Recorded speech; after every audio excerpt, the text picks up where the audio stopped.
The world is getting crazier. People are acting more and more insane. The end of the world is tomorrow. Tomorrow. There's only one thing to do when the world is falling apart. Listen to Basil and Gonz as they discuss this week's news and events through the lens of Bible prophecy. You are listening to Canary Cry News Talk. You're listening to Canary Cry News Talk. Today is May the 5th. 2025. We are live to tape on episode 838.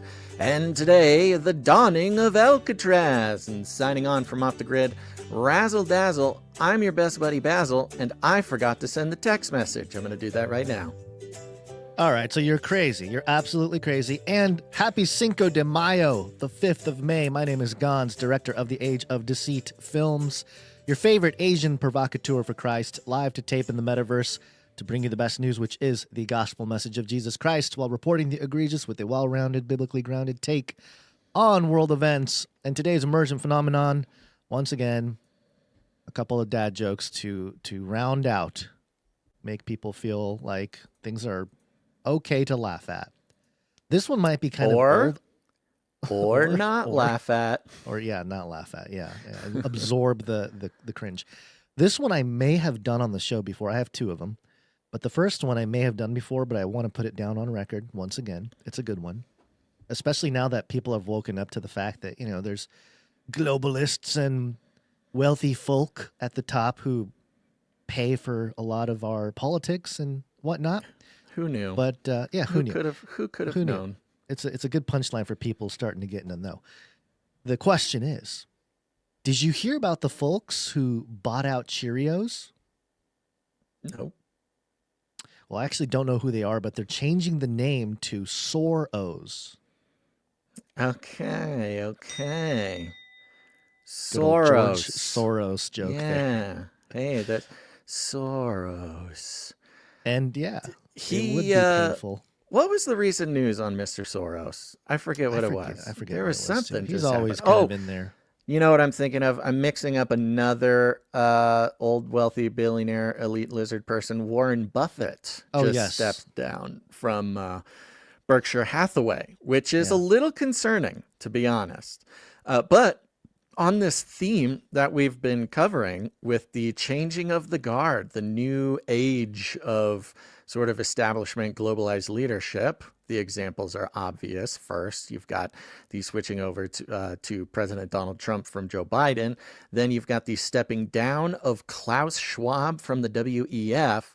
And on the same day, you had the death of Pope Francis. And now, it might be a little bit more subtle, as far as kind of popular, fringy culture. But Warren Buffett stepping down from Berkshire Hathaway, the most prolific, famous, and successful investor in the history of investing, deciding this is the moment that he's just going to call, he's going out on top. And this follows his almost year-long campaign to transition just the largest, basically transition a lot of his investments, stocks, etc., into cash. He created the most giant stockpile of cash that humanity has ever seen. It was around over $300 billion in cash money.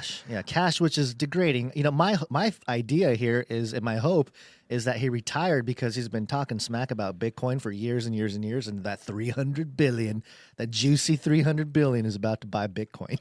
Yeah, that would certainly be a better outcome than the worst. Fantasy. Yeah, it'd be a better outcome than the worst outcome, which is him going out on top and turning everything into cash because he knows the world is ending. Yeah, and that's true. there's no safe place to put your money.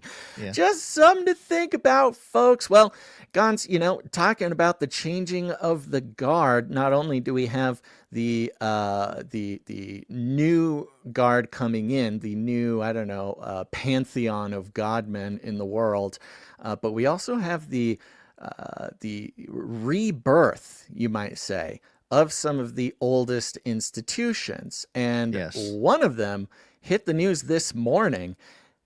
And I think it surprised me quite a bit, but this is coming from the Daily Mail, and the headline is Trump. Oh, we're going in already. We're jumping I had another in. dad joke. I was going to mention Alex Soros. It's all good. It's fine. Oh, we can't do that much stuff. We have got to get into the news, Gons. All right. This is I'll save my Nephilim joke for later.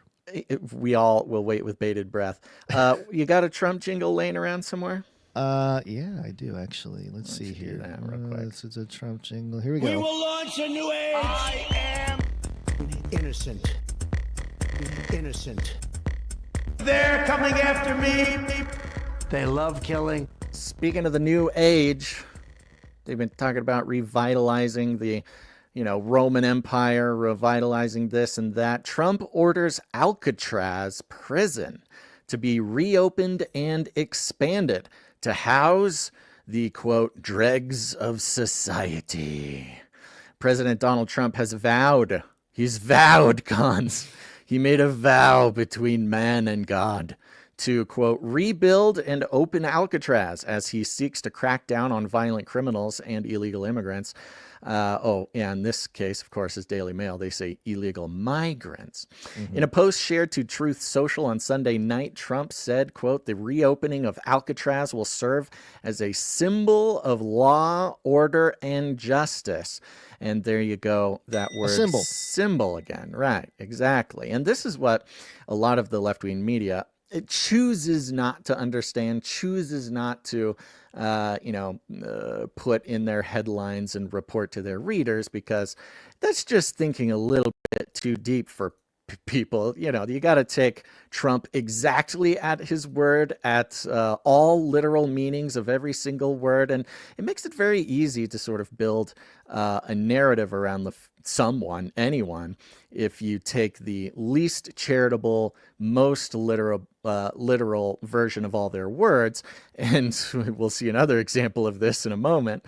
But Trump posting himself, hey, this is a symbol. It's part of the revitalization of American mythology, the wielding of signs and symbols by the power structure, mostly for the purposes of social engineering. It's very powerful in the sort of spiritual warfare, very powerful in the information warfare. Whether or not, I can already see the headlines now. Trump is so stupid. Alcatraz can't be reopened because the foundation is cracked and there's ghosts in it or something. But it continues here. He says the notorious facility, which once held famed gangster Al Capone, will, quote, house America's most ruthless and violent offenders. This is also a good narrative for Trump, because he was getting in a little hot water when he suggested sending American citizens over to CICOT in El Salvador, where he's sending the Venezuelan gang members. Mm-hmm. Oh boy, did that fill up a whole news cycle. Trump wants to send American citizens overseas. Well, now he doesn't have to. He wants to open up Alcatraz. The order comes as Trump has repeatedly clashed with the courts as he tries to send accused gang members to illegal migrants to a notorious prison in El Salvador. And it's just a little bit of history, in case you don't know. The maximum security prison, which was shut down in 1963, will provide Trump a workaround to those court orders, barring him from carrying out mass deportation scheme. Quote, we will no longer be held hostage to criminals, thugs, and judges that are afraid to do their job, and allow us to remove criminals who came into our country illegally, he wrote, appearing to suggest illegal migrants will be the first sent to the prison. Trump has also directed the opening of a detention center at Guantanamo Bay, Cuba, to open up hold up to 30,000 of what he's labeled the worst criminal aliens. Guantanamo Bay, another sort of symbolic, almost mythical establishment.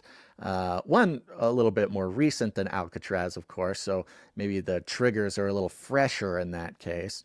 I don't think it's possible to get Alcatraz, renovated, upgraded, and opened, even by the end of his term in 2028, which again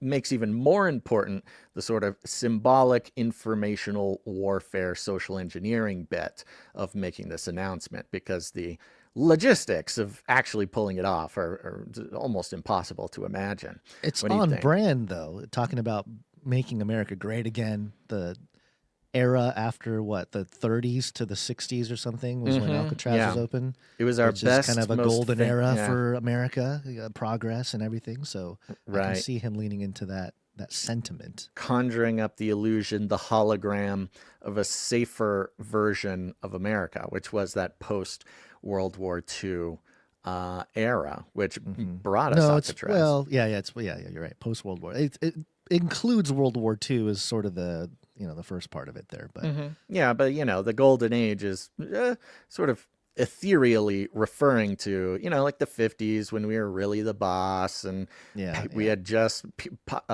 Pax Americana had just started to reign, and the New World Order had taken place. Yep. Then it goes into a few quotes by him, and you can guess, regarding America has been plagued by vicious, violent, and repeat criminal offenders, the dregs of society. When we were a more serious nation in times past, we did not hesitate to lock up the most dangerous criminals. Blah, blah, blah. You get it. Here's the history here. Alcatraz was closed in 1963. When did it open is what I'm more curious I think it was about. 34 when it officially became a federal prison. Was it 34? Wow. Before that, it was for about 80 years, it was a military prison and military fort. Did you watch Escape from Alcatraz? It was sort of a famous movie from our childhood. No. I thought there was another Alcatraz movie, though. I forget what it was. Yeah, I don't know. Escape from Alcatraz being sort of the famous one. Some things about Alcatraz. Quote, the island had no source of fresh water, so nearly 1 million gallons of water had to be barged to the island each week. The federal government found that it was more cost-effective to build a new institution than keep Alcatraz open. Good. Well, good. I don't know. Sure. Fine. I mean, hopefully they upgrade it. Have you seen like clips of people walking through Alcatraz? There have been some like ghost hunters and stuff. It doesn't look ghost great. Hunters. Wasn't there a band that played there? Maybe it was Metallica or something played in there. So I don't remember. That was a different prison maybe. But you know what I'm thinking? I'm thinking of the movie The Rock. 1996. I was 13 years old. That's the movie I remember. Sean Connery, Nicolas Cage. Oh, it was the fictional terrorist. Yeah, the fictional terrorist takeover of Alcatraz. Okay. That's way more exciting than Clint Eastwood. for a 13-year-old in the 90s. I mean, come on. Okay. Things are a little bit. Yeah, people look back at the 70s and with more emotions now. Back in the 90s, we were trying to wash ourselves clean of the dirt left from the 80s and 70s. Okay. Yeah. All right. That makes sense. Spoken like a true 90s child. Okay. Yeah. Anyway. So great. He's doing this symbolically. There's likely not a literal revitalizing of Alcatraz, but could he make like a hotel on it or near it, just like a Trump hotel prison? Yeah, that would be a better use. I mean, it's an especially interesting sort of mythological symbol to be conjuring, especially because, they have some pictures and you look at different videos and pictures of Alcatraz as it stands now, and it's just like I don't know. It looks like a hellscape, honestly. Yeah, it looks terrible. Horrifying. It looks like a bad like a horror movie set. Yeah, it's crazy. And you put that in contrast to CCOT, which is the El Salvadorian counterterrorism prison. Yeah. And honestly, you see the videos of that place, and I'm not saying it looks like a 4-star hotel, but it's brand new. Yeah, everything's bright white. Yeah. The lights are really bright. I'm sure that's a security issue as well. The accommodations, while still terrorist prison, don't look like somebody was, like it's haunted by ghosts, at least. So, in the information war, in the psychological warfare against those whom Trump is trying to intimidate, at that point, going to CCOT seems like a vacation rather than going back to Alcatraz. So couldn't he lean into his reality TV show roots and just be like, Hillary Clinton, you're going to Alcatraz, Yeah, prove give you her, can survive. 2 weeks. Yeah, do an 2 weeks at Alcatraz, HGTV house makeover show. You send he gets to fulfill his promise of sending Hillary to prison. Yeah. The whole thing. There's a whole layers and levels to this. I think he should do something like that. Famously, she has a knack for interior decorating. So you send her, redesign Alcatraz. Send her to Alcatraz. Let her put some paint on the walls. Beast fashion. Yeah, I think we're gonna bring peace. If we were in charge, Basil, we would just entertain everybody. All the punishments would be entertainment. Yeah, and people would it's be happier. Good for the economy. You give Hillary Clinton a IKEA gift card or something for a few $1,000,000. You get a little cash injection into IKEA. It'd be great. But that's not all, folks. The White House X account is out of pocket. It is absolutely out of pocket. Why don't you hit us with that clip, guys? I love it. Artificial intelligence. Trump was asked on the tarmac a question about the next pope, and here's what he said. As Pope? I'd like to be Pope. That would be my #1 choice. No, I don't know. I have no preference. I must say we have a cardinal that happens to be out of a place called New York who's very good. Okay, so he kind of deflects it, but the perfect answer. People were not happy. People were not happy, very upset. NBC News headline, Catholics criticize Trump after he posts an AI-generated image depicting himself as the Pope. So on social media, on X, the X account, it says here let me actually pull it up here, and I'll pull up the image itself. The image posted on Friday and amplified by the White House didn't sit well with a group of Catholics who took to social media over the weekend to condemn the portrayal. They came out into the trenches, Basil. Quote, "There's nothing clever or funny about this image, Mr. President," said the X account for the New York State Catholics Conference. And let me show you the thing that's crazy. It's always wild to me to see these because, of course, it's propaganda. Of course, it's part of the trolling that happens. It's on brand for Trump and everything. But to see it at this level, straight out of the White House X account, it's pretty wild. They got the gray check mark, which shows how official they are.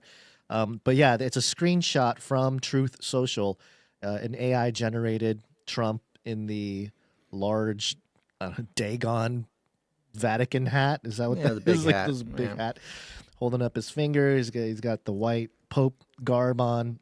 Impressive. Honestly, impressive for AI. The hands look great. I mean, it's getting better. I think the AI has gotten enough criticism about hands. It's starting to improve itself. It's starting to feel shame. But here's, let me go back to the NBC article because there's a clip here as well, outlining the occasion of, Trump sharing how he would like to be the Pope. A joke that did not land, apparently. Here's what NBC or MSNBC said here. Many were outraged by that picture, especially on social media. They didn't find it funny. They found it very disrespectful, especially because they're still mourning about the death of Pope Francis. And also, it came just before the cardinals will enter the conclave to elect the new pontiffs. Now, talking about the cardinals, most of which, if not all of them, are here in Rome before the conclave. Well, none of them really commented on it. They are also hiding behind the oath of secrecy that they swore for. They will swear for the conclave. But there is one, at least, Timothy Dolan, the Archbishop of New York, who spoke to Ann Thompson, NBC's Ann Thompson, who asked him about this picture. So let's take a listen to what he answered. I hope he didn't have anything to do with that. Are you offended by that? Well, it wasn't good. It wasn't good. It wasn't good. Is that the Pope? Is that the Pope that Trump was referring to? That he's or not the Pope? I'm sorry, the bishop from New York. That he's the cardinal or bishop that Trump said is very good. And then he turns around and says it's not good. Anyway, I just thought it was hilarious. There's an interesting parallel what we have going on, similar to Canada. So Canadian elections were coming up. Trump comes out, says, wants to make Canada the 51st state. boom, all the the conservative leaning Canadians switch and go with Carney, the liberal European guy who's got sent in by the global banking system to be prime minister of Canada, who it's my theory that Trump specifically wanted Carney as his Canadian counterpart because they both have an affinity for they have technocratic proclivities. Yeah, the North American Union. I mean, that's what he needed. It's counter to what the normal sort of assumption would be that Poilievre and Trump, they're kind of two nationalist guys. They'd get along and figure it out. But no, Trump wants a globalist in there, or else Greenland, North American Union, the whole thing can't happen. And I'm still convinced, even on the day of the election, after Trump surely would have been told that he shouldn't mention the 51st state thing or else Carney's going to win, he comes out and does it again. This is very similar to the same thing. We're sitting here on, a couple days before the election of a new pope, and Trump comes out and says what is pretty, objectively, look, is it a joke? Yeah, probably. Is it a little tongue-in-cheek? Yeah, probably. Do most people care? No, probably not. But the people who would care are the ones who matter. And so, it could very well be that Trump is playing some sort of game to get some unexpected person in as Pope who, might not seem to align with the Trump side. It wouldn't be the first time that he pulled this kind of weird move. Yeah, the show that you had watched, Conclave, that you mentioned. I had not when watched we talked it, about... but yeah, I oh, know you what it is. mentioned the show, didn't you? Last episode? No, it was in an article about the Pope. Oh, I have not Okay. watched it, but no. I know someone who did watch it, and Yeah. they didn't really, they don't know anything about the show necessarily, but it was interesting to find out the outcome of the show. Am I allowed to spoil shows? Yeah, we've already talked about this on the show, Did we and it's a okay. movie, not a TV show. Is it a movie? It was a movie Okay, that a was movie. just out this last season. Okay, yeah. All right. Well, anyway, yeah. Considering the sort of liberal progressive bent that show or that movie took, I can see maybe Trump trying to get in there and see what he can do. Also, he might be just forming his own network state at this point. And so he's just taking out everybody. It doesn't matter. Canada, Vatican, it doesn't matter. He's just trying to be number one. Yeah. Number one MAGA. Number one. Yeah.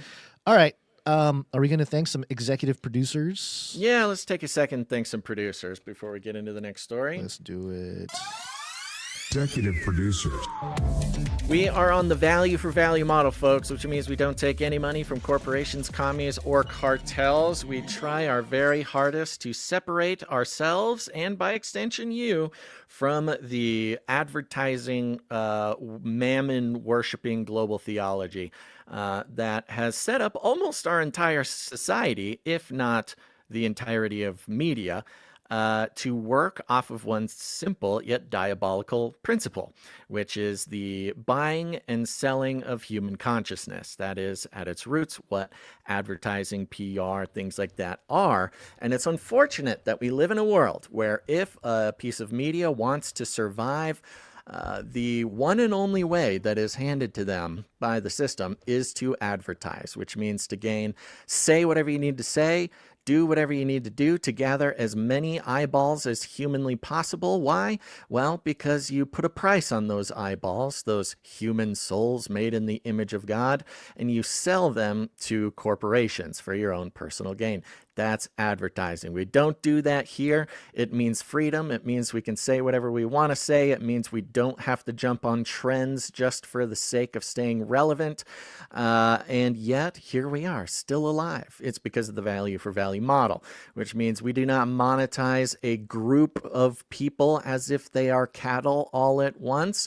However, we are dependent on individual people getting individual value in their individual lives understanding and joining in the revolution, that we all have a responsibility to keep media alive that brings us value. You ever had a show, TV show, something like that, that gets canceled even though you loved it, even though you watch every episode, even though you wait every week to see the next thing, and then boom, they cancel it? It's totally out of your hands. But the value for value model puts the existence of any piece of media into the hands of the people directly who get value from it. And we call them producers, because that's what you are.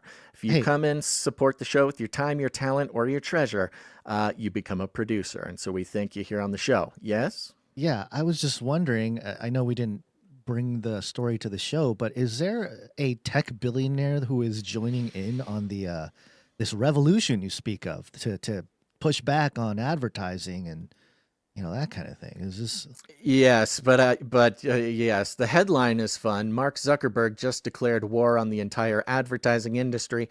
When you do read the article, all he's doing is taking away any human interaction with creating ads and doing the whole thing. I had my hopes up. I thought Mark was going to come hang out in the Canarium, but no, unfortunately, AI robots. Yeah, his advertising model will now not even include human beings getting paid to make advertisements.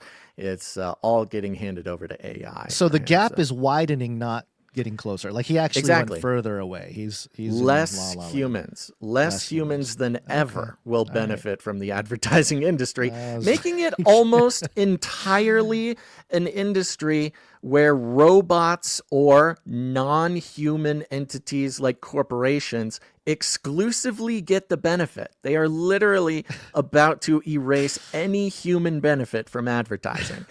And that's why we are on the value for value model. Now, listen to me. It's not just about money. You can produce the show with your time, your talent, or your treasure. If you're an artist, a musician, whatever, you can create culture for the show. Go to canarycry.art, upload it there. This is extremely important. And God bless our wonderful artists and musicians. If you have time on your hands, maybe you got a few hours a week, you can help us with back-end processes or some projects we're working on. That is also incredibly valuable. That's stuff we couldn't pay for if we wanted to. But if all else fails and you get consistent value from the show, you can provide your treasure, coming in with whatever God gave you, and it's up to you. It's between you and God, putting your own number on the value you get from the show, whether it's a one-time producership, an ongoing monthly producership, whatever it is, it's up to you, putting power back into the hands of the people. And our executive producers are those who come in, they support any individual episode for $100 a month or more, and that's why we thank them here on the show. However, before I jump in, I want to give a huge, big old shout out to every single monthly producer who has gone to canarycry.support, signed up to support the show on a monthly basis. This is a part of the thing. Not every single producer has to produce every single episode, but if every 30 days or so people took stock of the value that they got from the show, whether it's community information, keeping up on trends, getting forecast on global events, whatever, and coming in and making a decision to produce the show, participating in it, then we're going to be okay. And we have in the past. You can go to Canary Cry. SupplyDrop.com is one of our favorite monthly programs, where every quarter we will send you a package filled with custom created, producer produced, artist designed Canary Cry gear. And in this next supply drop, you can get the Gon's Prayer hat. That's right. The Gon's Prayer hat, your very own, will be coming straight to your doorstep. So now you can wear it whenever you listen to the show and be like, hey, look at me. I'm Gons. You can cosplay as Gons whenever you listen to the show. Or you go to a Canary Cry convention. Who knows? So there you go. Go support the show at canarycrysupply.com as well. All right. Let's thank our executive producers for a moment. What do you say, Gons? Sounds good. Your mic peaked right there. I know. I saw that. I was just looking over here to see why that could be. All right. I'll keep an eye on it. I'll keep an eye on it. I'll turn it down if I have to. It is weird, though. All right. Oh, there it goes again. It's It's like when I say all right. It's like the word all right. I want to start out by thanking the one and the only executive producer, Sir Alex Protocol V2, Baron of the Berean Protocol. Where'd you find this?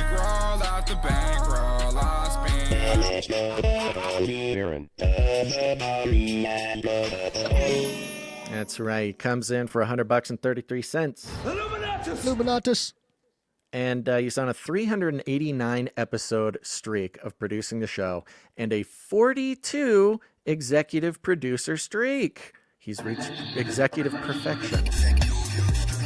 Carry this message to Hiram a bit.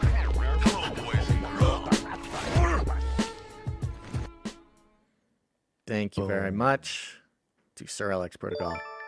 V2, Baron of the Berean Protocol. Next He's up, an entire protocol. You know, I thanked this next executive producer because they came in on Canary Cry Clubhouse, but I wanted to make sure to give them a shout out here as well. This is executive producer Amber J. Where'd you find this? Thank you, Amber J. Yeah, Amber J came in for 222, a row of ducks here, and a note that says, really enjoyed the discussion on false prophets during the call-in show. I'm a podcast listener, so I just finished it this week.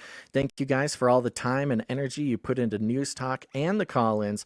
I'd struggle to keep up without you. Thank you, Amber J. Oh, thank you, Amber J. Appreciate you. Yeah. Make sure to catch Canary Cry Clubhouse on Thursdays live and then over the weekend on the RSS feed. I heard Alex Jones showed up. Crazy. Yeah, Alex Jones showed up, talked about signs and symbols. It was pretty wild. Crazy. Next up, we got executive producer Sir Jamie, not the Lannister. Where'd you find this?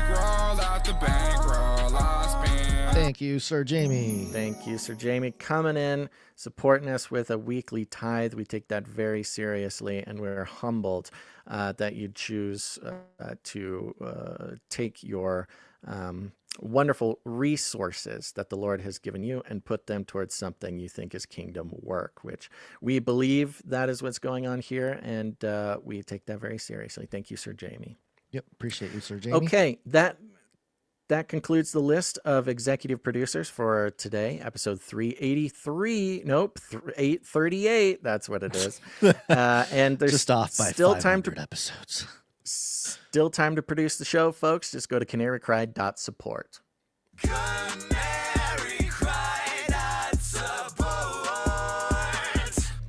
Boom, boom, See, boom. something's interesting going on today, Gons. Now, I did make a whoopsies and not send out the text message before the show starts, but I did end up sending out the text message, and we're sitting at about maybe half of what our usual live viewers are, especially on a Monday. So that's very interesting. I don't know. Maybe they didn't send out notifications or something, or maybe everybody's out celebrating Cinco de Mayo. It's Cinco de Mayo. They're eating burritos. Trump posted his picture from Cinco de Mayo 9 years ago, where he's eating like a tostada or something. You know, tomorrow's Taco Tuesday too, so it's like a double whammy this week. The Trump Tower taco salads, the award-winning, famous Trump Tower taco salads. Okay, well, we'll just see what happens. Maybe more people come in after the lunch hour. Maybe it's because we're starting late. Okay, Gons, one thing recently happened, and it was something we have not really paid attention to in the past, which I think is very interesting because one of our specialties, one of our passions, is paying attention to the mass rituals that happen on a regular basis. We know that the occult-obsessed elites of the world love to use mass human attention as an empowerment towards whatever the heck they have planned going on.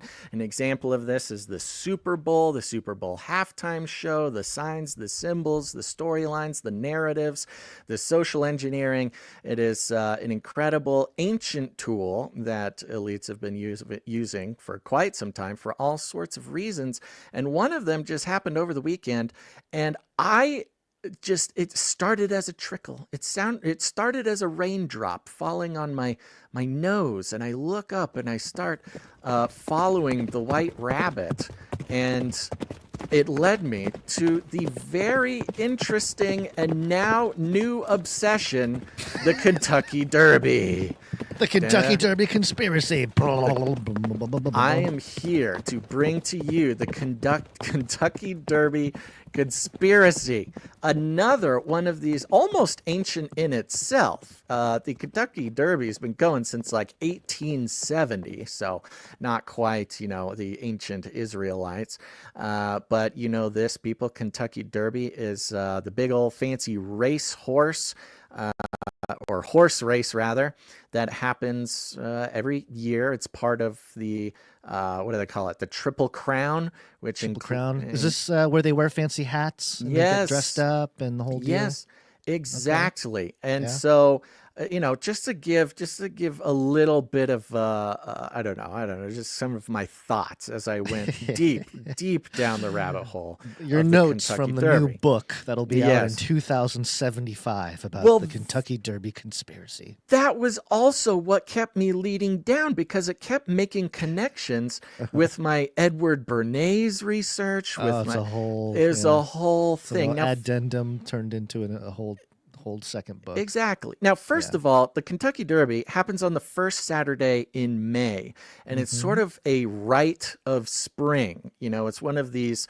seasonal change, very sort of old world kind of pagan times of the year that, symbolize new beginnings, fertility, the sort of cycles of nature, and, kind of like Easter or May Day, it marks sort of a ceremonial transition, and of course into spring. But fertility and the spring motif of rebirth, things like this, is all part of it, and I'll get to that part in a second.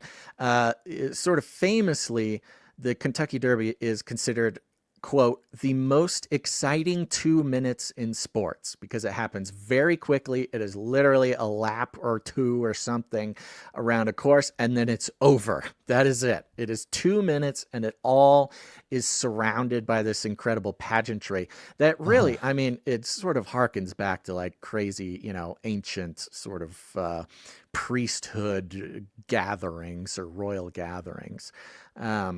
And it's sort of framing this short burst of spectacle, this 2 minutes short burst of spectacle, which is very McLuhan-esque, which I'll get to in a second. And so it's this huge thing. And it's also got this incredibly cross-class interest. It's got the upper class sort of display where it's very famous for everybody wearing hats and drinking mint juleps and high fashion. I mean, it's got vestments, priestly vestments.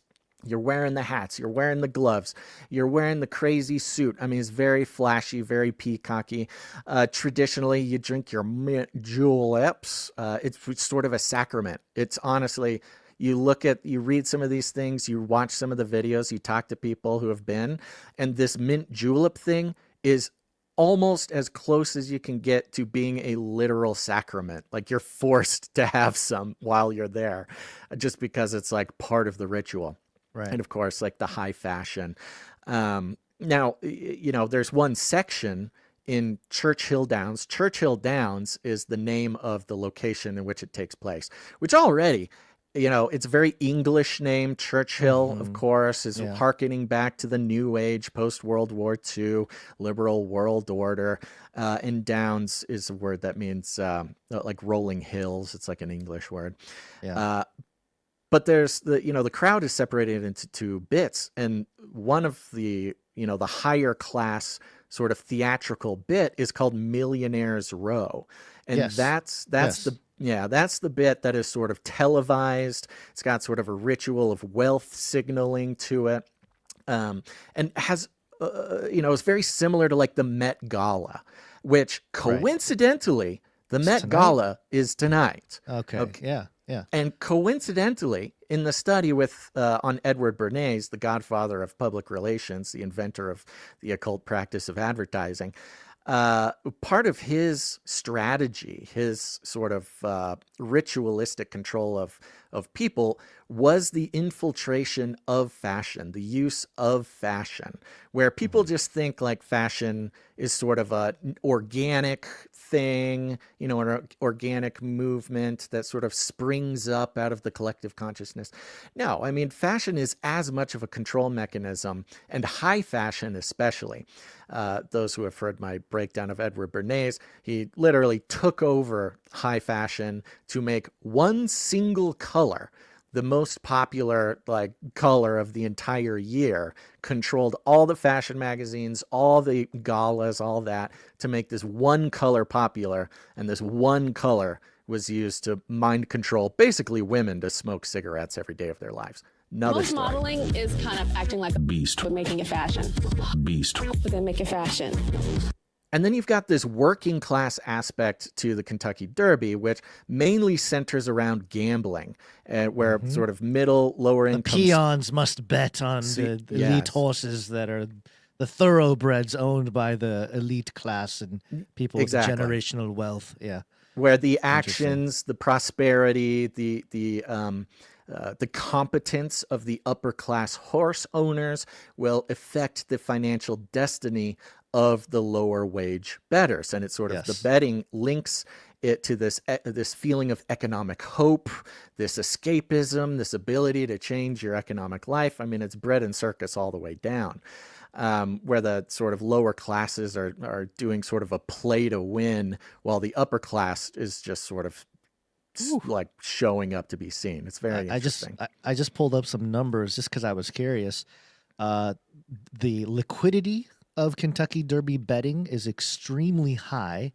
Yeah, there's over about $200 million typically wagered on the event here. So for the 2 minutes, $200 million waged, you know, different bets.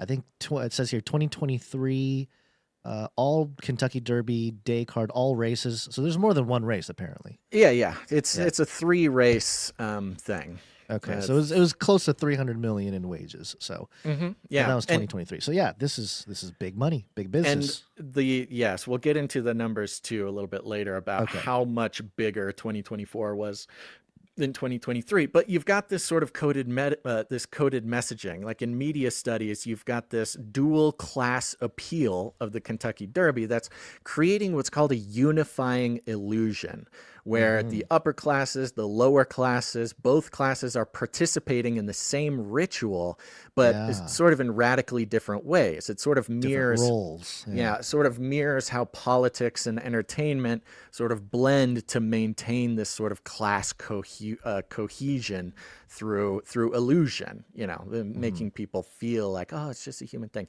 Now the horse, you know, of course, the horse is sort of a very symbolic, important creature for human beings. Yes, I saw some horses recently in some very extravagant settings, and I was struck by the chivalry of the men who rode horses. Yeah. Well, and it's very stunning. Interesting because, again, sort of back to the class thing, but also a bit of symbolism. The jockeys sort of serve as these nameless, faceless guys. Now, you know, if you're really good and you get really famous, of course, like people will know your name, but more or less the jockeys are sort of nameless and faceless. Right. You know, when you're watching the thing, you're betting on the horse, not the jockey. Nobody, you know, that kind of thing.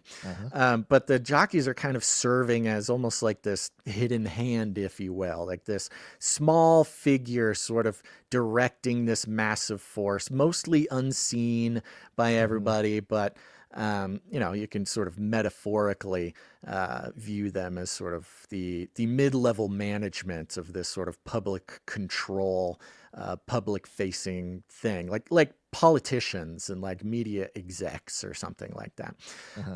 Now, of course, every good ritual needs a ritual ground, which I kind of mentioned Churchill Downs. You know, it's kind of almost like its own holy site. But when it comes to the horses, the obsession, just like the elite, just like all the elite establishment, you know, invisible rulers, principalities, and powers of this world, they are obsessed with bloodlines and breeding. Yeah. It is very eugenics. It's all about lineage. It's not okay publicly to do it with people, but horses? It is. Come on. It's celebrated it's more make than us anything. Some cash. Yeah. Let's do it. And, you know, some people look at the Kentucky Derby and they'll maybe jokingly, but oftentimes seriously correlate Derby wins with different economic trends, sort of similar to like Super Bowl indicators type of thing. But, you know, it's very quite possibly, I think in our sort of worldview, quite possibly has a lot to do. And part of this is the sort of narrative, the fifth generation warfare, the illusion crafting, the narrative control, and the secret messaging. I mean, if there was any sport event in the world that would include some, you know, secret elite messaging, it would be this one. A little bit more on that later. I'll show you some examples. So, you know, I mentioned Marshall McLuhan, which is a very famous media studies, very interesting fella. And he calls this type of thing a hot medium, which means it's sort of very immersive, very fast paced, very emotionally resonant, sort of captures national consciousness and focuses it for a couple of minutes in this case to the most exciting and sort of reinforcing mythologies. Again, another thing that Edward Bernays used in his sort of high society spectacle crafting. And then we get to this exact thing, the national consciousness. We'll go to our first article. This is from sportingnews.com. Who won the Kentucky Derby in 2025? Full results, finish order, and highlights from the race. An ugly, muddy day at Churchill Downs was a picture-perfect one for sovereignty. Sovereignty. A bit of an... Wait a minute. What are they trying to say? A bit of an afterthought behind favorites, journalism, and Sandman. Sovereignty found himself locked in a neck-and-neck battle with journalism in the final stretch and won comfortably, rocketing over the finish line with a time of 2 minutes, 2 seconds, 31, milliseconds. So collapse number is 8 on that, which is the infinity symbol. Forever. This rebirth. It's sovereignty forever. Well, yeah, and again, you know, there was just this big hullabaloo in the sort of alt media about the number 88, 888 rebirth, kind of thing. So you've got the spring, you know, the first Saturday in May, the transition to spring, the rebirth type of thing, just by Easter. Now, it's interesting. It's the fact that it was a muddy day is like a big deal. This is like an incredibly exciting thing in horse racing because a muddy day is incredibly dangerous. Like this is when horses fall and like get shot like on the track. We're like right in front of everybody. So incredibly exciting, incredibly dangerous, you know, just a peak spectacle as far as horse racing goes. And then you've the top 2 horses, sovereignty versus journalism. Which I don't need to say it out loud. You know, everybody already gets this inherently in their heart because they are human beings with working minds, which is almost exactly the national consciousness battle that we are going through right now and perhaps have been going through for like the past 5 years. I was going to say the race even perhaps reflects this last year, maybe with the Trump presidency and just this idea of journalism.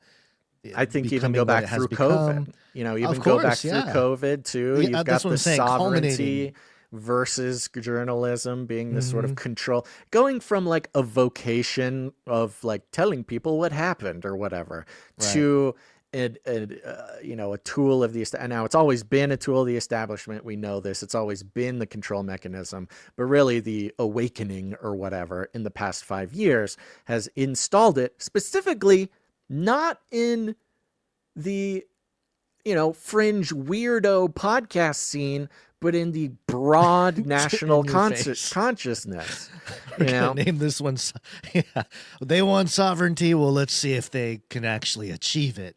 Now, with that in mind, or sovereignty. Yeah, and the fact that it was a very dangerous, very scary day.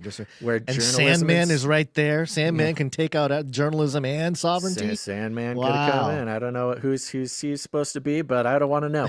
Now, listen to the way that they kind of describe, now that we kind of have this in mind, sovereignty, journalism, you know what we're doing. It says, sovereignty wasn't among the leaders most of the way, reserving one final burst to pull ahead of the pack and give trainer Bill Mott his second career Kentucky Derby win. Yeah. Now just who's Mott? Who's this Mott guy? Here you go. Now listen to Mott. Think about this. Mott previously won in 2019. You know, the year before COVID. Year before COVID, yeah. The Country House. With Country House, that was the horse's name, but he didn't see his horse cross the finish line first. Maximum Security, the horse Maximum Security was initially declared the winner, but was disqualified shortly after the race. So you've got this other Maximum Security, definitely overstepping its duties. Crazy mythological, like storyline going on where, 2019 Maximum Security, but the trainer didn't win, and then he came back and won with sovereignty. You know, this whole thing. The win Saturday was the first Kentucky Derby victory for Venezuelan-born trainer Junior Alvarado, who was making his 6th appearance in the iconic race. For sovereignty, the question of Triple Crown, that's when you win all 3 races, could hover over the next 2 weeks. Mott was non-committal about running him in Preakness Stakes after Sunday's race. It's kind of a lot of jargon, a lot of horse racing jargon here. But sovereignty would be among the favorites to win in Baltimore and move one step closer to history if he gets the green light. I think I'll just end out there. Oh, I will say he does have this one couple more things here. Who won the Kentucky Derby in 2025? Sovereignty outlasted favored journalism in the Kentucky Derby, pulling ahead during the final stretch on a sloppy Churchill Downs track. It's the second career Kentucky Derby win for trainer Bill Mott. So very interesting. Very sort of, mythological. Again, if this isn't sort of a narrative being crafted by human hands, it certainly is. It's like principalities and powers finally have a way to be seen, or like something. Either communicate or like some reflection, some reflection of the spiritual battle going on, the physical world. In some sense, if there, we know that there is a spiritual battle going on in the unseen realms in ways that, we only really learn from biblical and extra biblical literature, the like very real warfare, but it also gets reflected in our realm, specifically during these sort of very charged traditional ritual times. I mean, it's in the Bible too, where you had, the war amongst the angels going on. And as a result of this war, the sun stood still in the sky, allowing, sort of manifesting this spiritual reality in our world, reflective of the spiritual battle. So I don't know. I'm not trying to give theology here. I'm just saying it makes total sense that this might be one of those, a highly ritualized, highly, attention, catching sort of a cultural consciousness reflection type of ritual like this that's been going on for so long could be, in the sort of world of principalities and powers, one of the places you could expect to see manifestation of the spiritual warfare. Now, I could see the principality of Maximum Security being very upset that Country House defeated him by disqualification in 2019. Throw a temper tantrum and lock down the world like a few months later. Exactly. You're going to disqualify me? Watch me do this. Maximum Security goes off and boom, you got quarantine of the whole world. Yeah, exactly. You know, even Country House, the guy's other horse, like has this sort of vibe. It's got a or vibe, spiritual connection to sovereignty, you know, very Americana, very a little home on the prairie kind of American individualism. And then, boom, maximum security gets beat. And like by disqualification, not because it was a fair race, and gets whatever thrown into a revenge-fueled rage, and COVID hits and locks down. And, you know, journalism, of course, coming in to retell the story through journalism as how history will remember COVID, whether it was what they told us it was or it was something else. Journalism. Yeah, all the things. And then SYBORG comes in the midst of this muddy, dirty, scary time, and sovereignty wins overall. Very interesting. Go ahead. Sorry. You can do. I was going to move on to the next article, but if you okay. I was just gonna say I pulled up the list of winners the last few years, just the last 5 years actually. And a lot of these names, obviously, the people running these things, breeding, are probably into certain esoteric views on things. You can kind of tell by the bloodline eugenicists, breeding enthusiasts. It's who they are. They're the lizard people. We have let's see, what's some good ones in here. 2020, the winner in 2020 was Authentic. In 2021. Mandaloun, that's interesting. Rich Strike in 2022. In 2023, it was Mage. Yeah, that was the winner. But third was Angel of Empire. Yeah. And then 2024, last year, the winner was Mystic Dan. Mystic Dan won last year. Yeah, I very graciously am sparing all of you from the whole breakdown of the 4 generations of breeding that I tracked. There's a lot of names, definitely. On sovereignty. I mean, you get into sovereignty's parents and grandparents and great-grandparents, it's insane. It goes back to like the 70s, Good Magic? Like the 60s. There's a horse named Good Magic. That's what it is. There's a lot of occult names. American Pharaoh. I remember American Pharaoh. That was exactly a decade ago, 2015. All right, now let me get into this next article here. Okay. So this next one is interesting. This is regarding one of the sort of famous personalities of the Kentucky Derby, and his name is Mike Tirico. He's sort of the guy. He's the voice that everybody knows of the Kentucky Derby. I thought he was, isn't he a general sports caster? Well, let me get in here. Kentucky Derby 2025. Mike Tirico addresses allergic reaction, explains how nut allergy caused him to miss race. Now, you might be thinking, what in the world happened that deserved a headline about a guy who had a nut allergy about the Kentucky Derby? Well, the 151st Kentucky Derby went on as planned Saturday, but without one of its most famous voices. NBC sports broadcaster Mike Tirico was unable to provide coverage of the event due to an allergic reaction. Ahmed Fareed stepped in for Tirico, who later revealed a significant reaction to his nut allergy caused him to miss the event. Tirico provided more insight into Saturday's absence during an appearance on Today on Monday. Tirico, 58, explained he's dealt with a nut allergy his entire life. Because of that, Tirico said he regularly reads food labels and informs restaurants of the allergy when he goes out to eat. While snacking on foods ahead of the Kentucky Derby, however, Tirico accidentally consumed something that had a nut in it. Bum, bum, bum. Sabotage. Tirico said his nose and throat clogged up and swelled. He added that the allergy can affect your breathing as well. I think it's just interesting that he's an announcer. His voice is sort of his power, and this was very throat and nose, voice-centric. If you're going to be some op who's trying to send a message with the winning of sovereignty and, just the whole victory of the freedom movement or whatever you want to call it, and you want to kind of, give a little extra kick in the, for to have the whole thing go down and not make it violent or, too too I don't know, destructive. Yeah, too disturbing. Yeah, too disturbing. A nut allergy reaction is a good way to go. You know, I think you can justify that. I think that's right. You know, it can kind of be told as a little bit of a lighthearted story, kind of. I mean, nut allergies, don't go where you're going yet. Okay.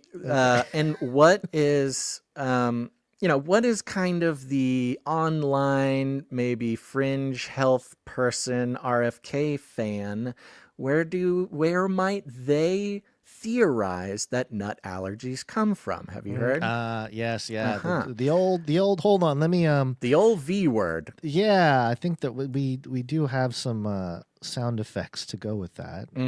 Yes, this is now.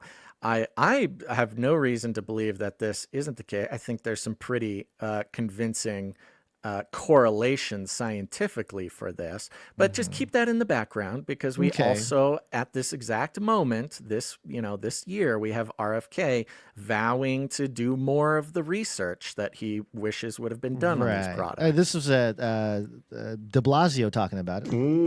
Vaccination. And here's some Asians. Vaccine.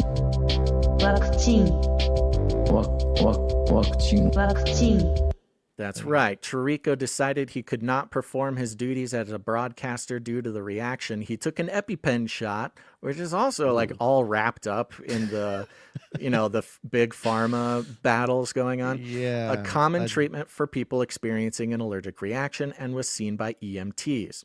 The treatment worked for Chirico, who said he was feeling better by Saturday evening. I'm happy to hear that. Then we get into it. May Day, the turning of spring, the renewal. May is Food Allergy Awareness Month. Isn't that interesting? Oh, hey, we need to get the message out. It's Food Allergy Awareness Month. How do we get the message of Food Allergy Awareness Month out to the people? To be. Who is the biggest? Where are eyeballs going to be? Where can we slip in? Most allergy awareness. Exactly. May is Food Allergy Awareness Month. Oh, goodness gracious. Great timing. And roughly 33 million Americans have some type of food allergy. Hit the bell. 33 is the number of completion of the Great War. There you go, folks. Now, of course, for those who don't know, we don't know exactly what 33 means. We know it's incredibly important to certain secret societies, esoteric traditions, things like that. When it's used in the media, we have a lot of at least anecdotal evidence to suggest that 33 is a number that's used to communicate, hiding in plain sight, to send a message without drawing too much attention to whoever that message may be for. And it just so happened to be that the guy who was famous voice of the Kentucky Derby had a nut at the very beginning of May, Food Allergy Awareness Month, and we get to talk about the 33 million Americans that have some type of food. It is kind of we talk about these people, especially talking heads, and them being somewhat of an asset to some social engineer folks who aren't up in front, the ones that are in the back room kind of pulling the puppet strings. And when something like this happens, it definitely makes you think about, okay, like obviously Mike Tirico, you have context as famous, Kentucky Derby guy, which is true, but I recognize his name because he was an ESPN anchor. Yeah, from the 80s and 90s. I mean, he's like a very important early voice of sports media in general. They even say at the end of the article here, Tirico is a longtime broadcaster who has called just about every sport. He's the lead play-by-play announcer for Sunday Night Football. So he is one of the most recognizable voices. If you hear he's got that real official voice. I can't do it, Tirico. Type of priest of these ritual systems, and performs that same role, that same priestly role during NBC's coverage of the NBA. He took over as voice of NBC's Kentucky Derby coverage in 2017. So, it doesn't seem like this should even be a story. Like, I mean, I guess maybe to some people who care, you're going to need to explain why his voice wasn't on there.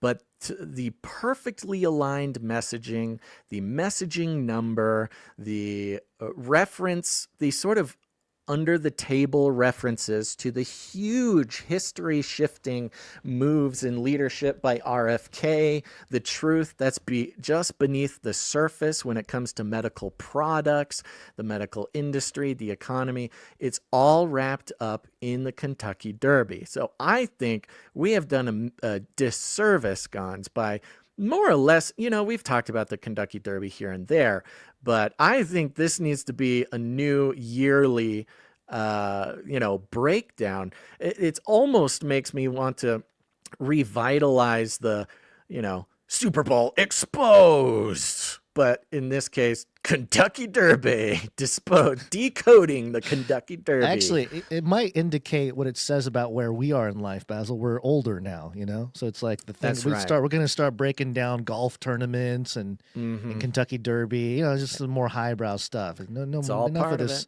Enough of this young entertainment product, which is pretty much awful. We're maturing to the higher maturing echelons. Our exposition, maturing our application of Ephesians 5:11. And again, with all the Mayness, with all the rituals going on, with the turning of spring, with the occult calendar, esoteric calendar, mentioned the Met Gala. The Met Gala is happening now. Very similar situation. Uh-oh. Basil has clocked out. Oh, no. He's been completely kicked out. That's pretty wild. That normally doesn't happen, where he just disappears into the point. He just got raptured. Did the rapture just happen? Did we not make it? You guys still here? Yep, I'm back. He's back. I'm back. Okay. Oh, it looks like a ton of people just got kicked. Really? Yeah. Yeah, we're down like 70% than a second ago. I got kicked, and a bunch of people, like hundreds of people, just got kicked too. Really? Yeah. We're getting too close to the truth. We finally broke down the Kentucky Derby. They're getting too close. Talking about the Kentucky Derby, it's all over, huh? That was the straw that broke the camel's back. I knew Kentucky. it. Was Mike Tirico? We're getting too close to the truth. So I was mentioning the Met Gala is going on, and just another mention along these lines. The Pulitzer Prize was just given away, which is the Journalism Prize. Now, that's right. Yeah. The Journalism Prize, they have all sorts of different categories. But in the category of breaking news photography, the Pulitzer Prize went to the guy who took the photos of the fight Trump attempted assassination. Oh, the fist in the air. Yes. The iconic shot now. Right. Yeah.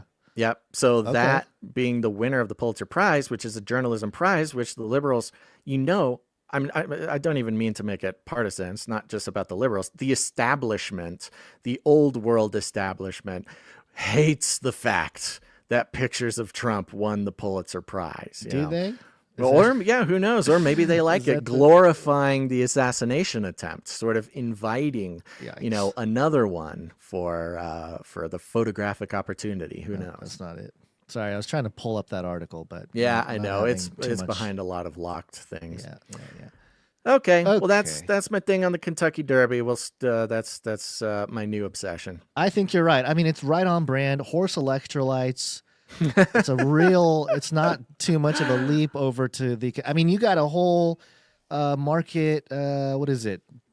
Product market fit or whatever? Yeah, with it's a good point. Electrolytes. I should have known. This is how life only makes sense in reverse. God had led me to the horse electrolytes a few months before the big case breaks wide open at the Kentucky Derby. Maybe I wouldn't even have noticed all of this if I didn't have those good horse electrolytes flowing through my blood.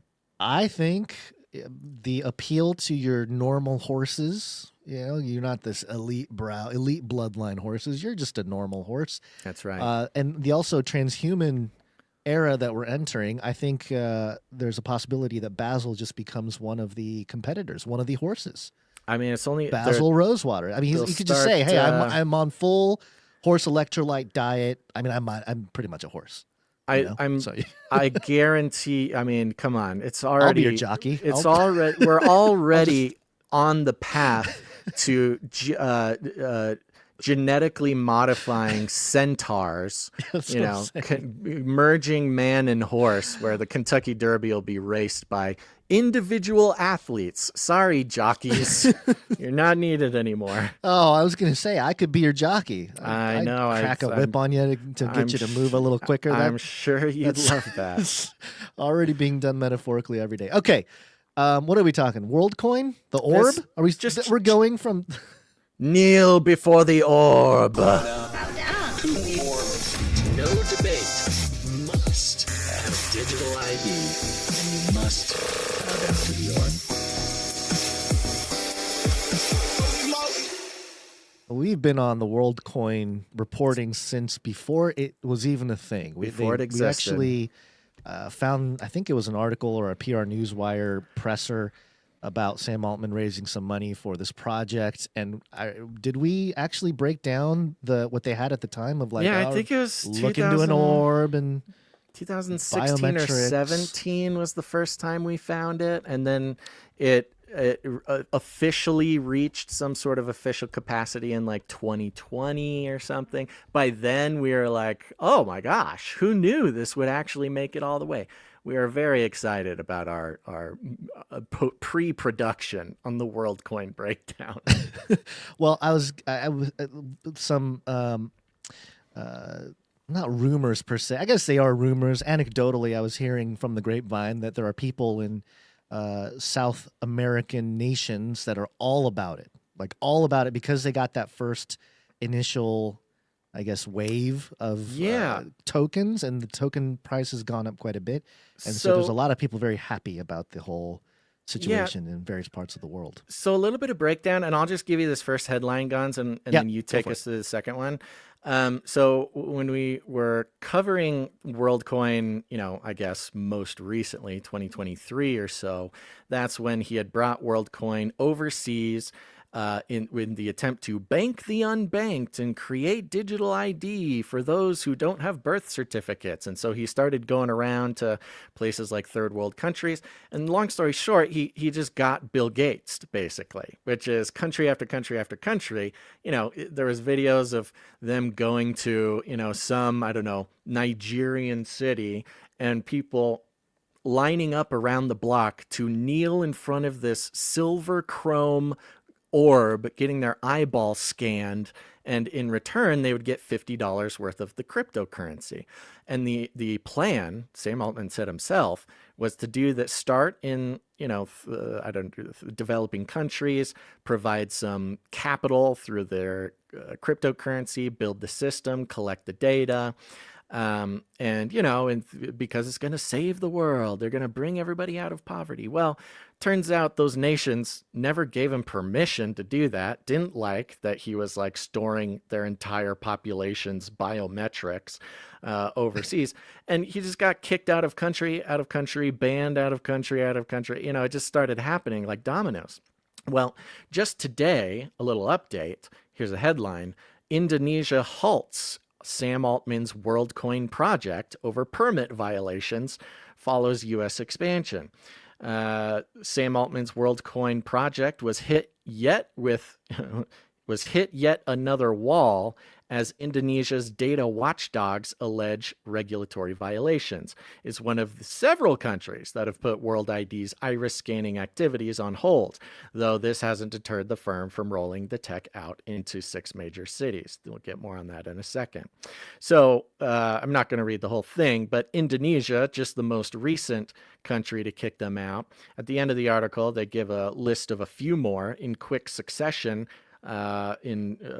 First, Spain banned WorldCoin in March 2024. Then Portugal, Germany, South Korea, Hong Kong, Brazil, and Colombia banned WorldCoin's biometric data gathering operations and launched investigations into the firm.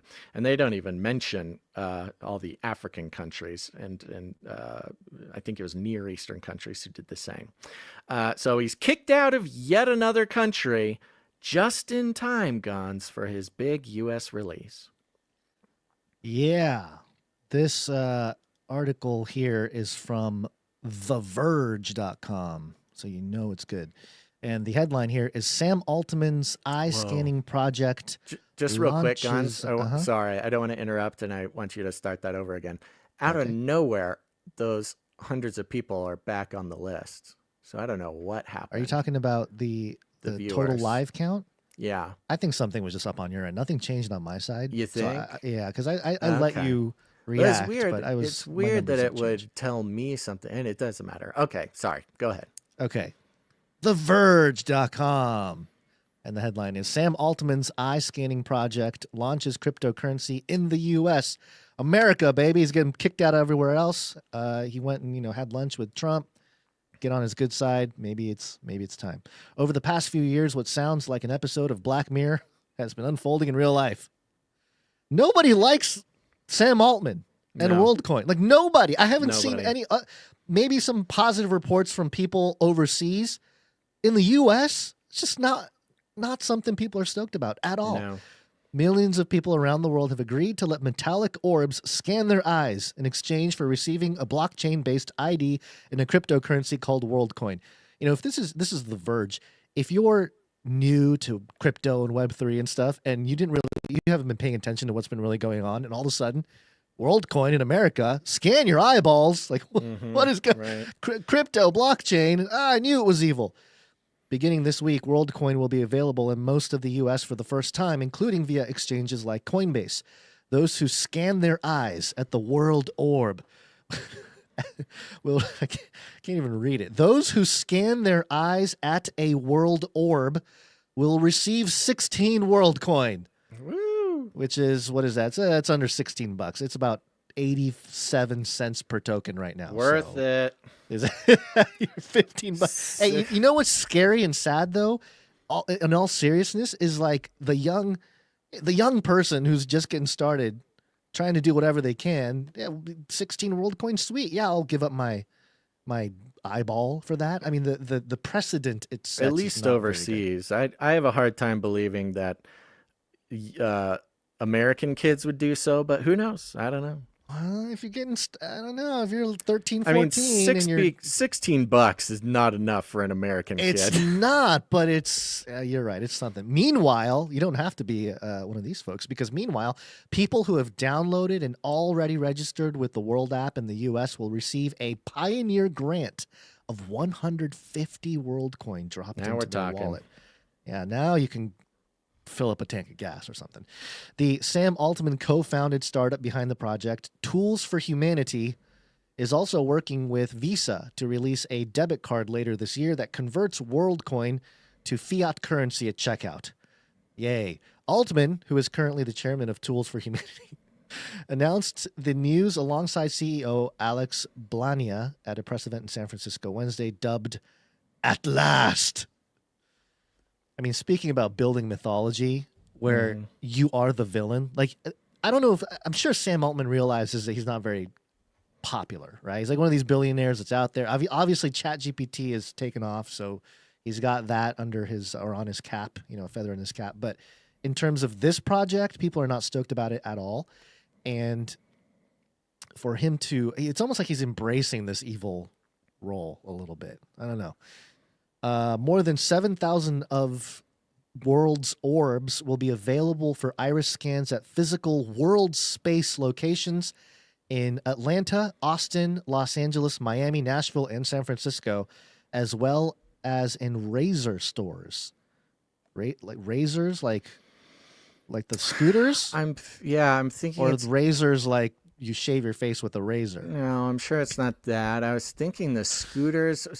There was the Motorola Razor phone. I don't know if Motorola is doing like a cell phone store. Oh yeah, maybe it's the phone. Yeah. Tools for Humanity updated the orb's physical design last year, and on Wednesday, it teased a smaller Orb Mini that resembles a smartphone. People are afraid to stare into a big orb, so stare into little orbs. The funny part is the Orb Mini is not even an orb. It just looks like a phone. It's like a rectangle. Yeah. You can't call it an orb. What are you talking about? And then it gets into some other stuff here that we don't have to get deep into the article here, but it says here, aside from its upcoming debit card with Visa, the primary way to use WorldCoin is through the World Wallet app, which enables users to send WorldCoin and other cryptocurrencies to each other via a private chat service tied to World IDs. The World mobile apps also offers over 150 mini apps, including a new one from the prediction market Kalshi, which is a competitor to Polymarket, by the way, Kalshi. This part is the part that I think is actually interesting about what they're doing. Is not only are they doing a Visa card, which, you know, crypto visas exist in different cases, but this is really the one that'll make WorldCoin worth something. But they are making basically plugins. Yes. So other apps can facilitate the whatever it's called, biometric verification. Thank you. Yes. So, and the pictures they have here is of Tinder. So you're talking dating apps, you know, stuff like this. If you want to get on the dating apps, you're going to need to stare into the orb. Well, see, this is the thing. Whatever companies decide to integrate with WorldCoin and this biometric verification, it's much like how the checkmark rolled out on X, where before the checkmark meant like, oh, you have been selected by the Twitter council or something, that you are worthy of a checkmark. And it was a very exclusive thing. And remember, liberals were very mad when Elon was like, okay, just pay a few bucks a month and you can get a check mark to verify that you're like a real person, right? Yeah, again, now an example of the symbol, they could not let go of the symbol, because the symbol of the check mark for a long time meant that you were a celebrity. It meant you were very important. Selected celebrity within the Twitter ecosphere. When all it should be is just you're verified. What it really, like what Twitter said is like, hey, if they have the check, it means they are who they are. But the culture made it like, oh, you can only get one if you're a celebrity, and they can confirm. And they didn't like, the left didn't like that when all that crumbled. Lost their face. Their absolute they lost their minds. Right. When it suddenly meant, yeah, you're a real person, but it doesn't mean you're a celebrity. They were like burning federal buildings down because it didn't mean you're a celebrity. It was crazy. I don't think there's going to be a similar effect. Rather, I think a lot of the folks that were upset about that kind of thing will adopt this, where it becomes culturally the norm of, hey, if you're on something like Tinder, like you're risking a little bit more if you're not WorldCoin verified, you know? Yeah, well, those safety issues, it'll be the first thing. Right. Yeah. So I expect that to take place over time. But yeah, the part about Kalshi and the betting markets, this... I mean, you're asking people to, or making it very easy. You're removing all the friction for people to bet on everything from politics to sports to whatever. Now, why would Kalshi need? Is it just like a KYC lubricant or something? Well, Kalshi is similar to Polygon, which is a crypto or like a blockchain based. Yeah, or what did I say? You said Polygon. Polygon. It's built on Polygon. But why would you need to be biometrically verified to do that? I think just because it has to do with money or something. Yeah, probably KYC. I mean, if it's crypto, stuff. There's probably KYC, know your customer. Right. Which is it's probably you know what? Actually, that's probably a big thing, because Coinbase, didn't it just say Coinbase is offering them is integrating WorldCoin onto the app, which makes sense. Coinbase has KYC, so I'm sure it's just one big database. Let me see. Kalshi also had a big deal. They got bought out, or somebody bought Kalshi recently.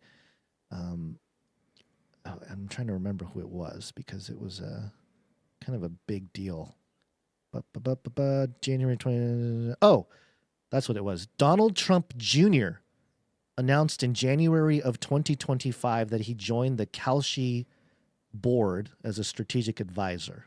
So there's a Trump kind of angle to this as well. Well, which makes sense, because this whole thing is Trump. I mean, this is Trump's, it'll get there in the article in a second, but I mean, this is the technocratic populism of Trump. It's why Elon, it's why microchips, it's why SoftBank, it's why Peter Thiel, it's why everything. It's why everything. Trump is it's why the North American Union, it's why Greenland, it's why the Ukraine minerals deal. It's why everything is because of the techno-populist, Trump camp. It's wild to think that Technocracy Inc., like the spirit of Technocracy Inc. that emerged as an official political organization in the 1920s, is finally having their day in 2025. You know, it took 100 years for this movement to get into place, and do it under the moniker of Republican too. You know, it's not even like it's breaking the traditional format in a sense, but not in name. So it's which, really like we said, it had to be that way. It had to be that way. Yeah, he had to join a team. The technocratic dystopia could not come as a liberal world order, leftist movement. It could only ever be allowed by the public if it was a populist, whether, I don't know about right wing, but it was honestly, the Trump administration is like 90s Democrats, so it's pretty not far right as they want you to think. It's interesting because what the technology has allowed is that it has created a different type of leverage that people have over mass populations. It's kind of like what Bernays went through, but everyone's going through it now, with this ability to access stuff. And in the 90s, it was, you just mentioned it. You were talking about how it was,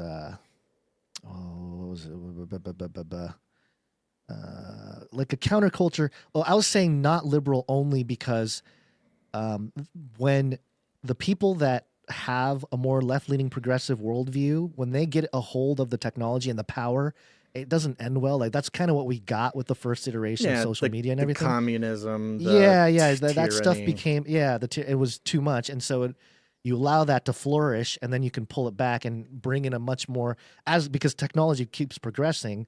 But now you're at this point where you can do so in the guise of conservatism, right? It has to for much more adoption.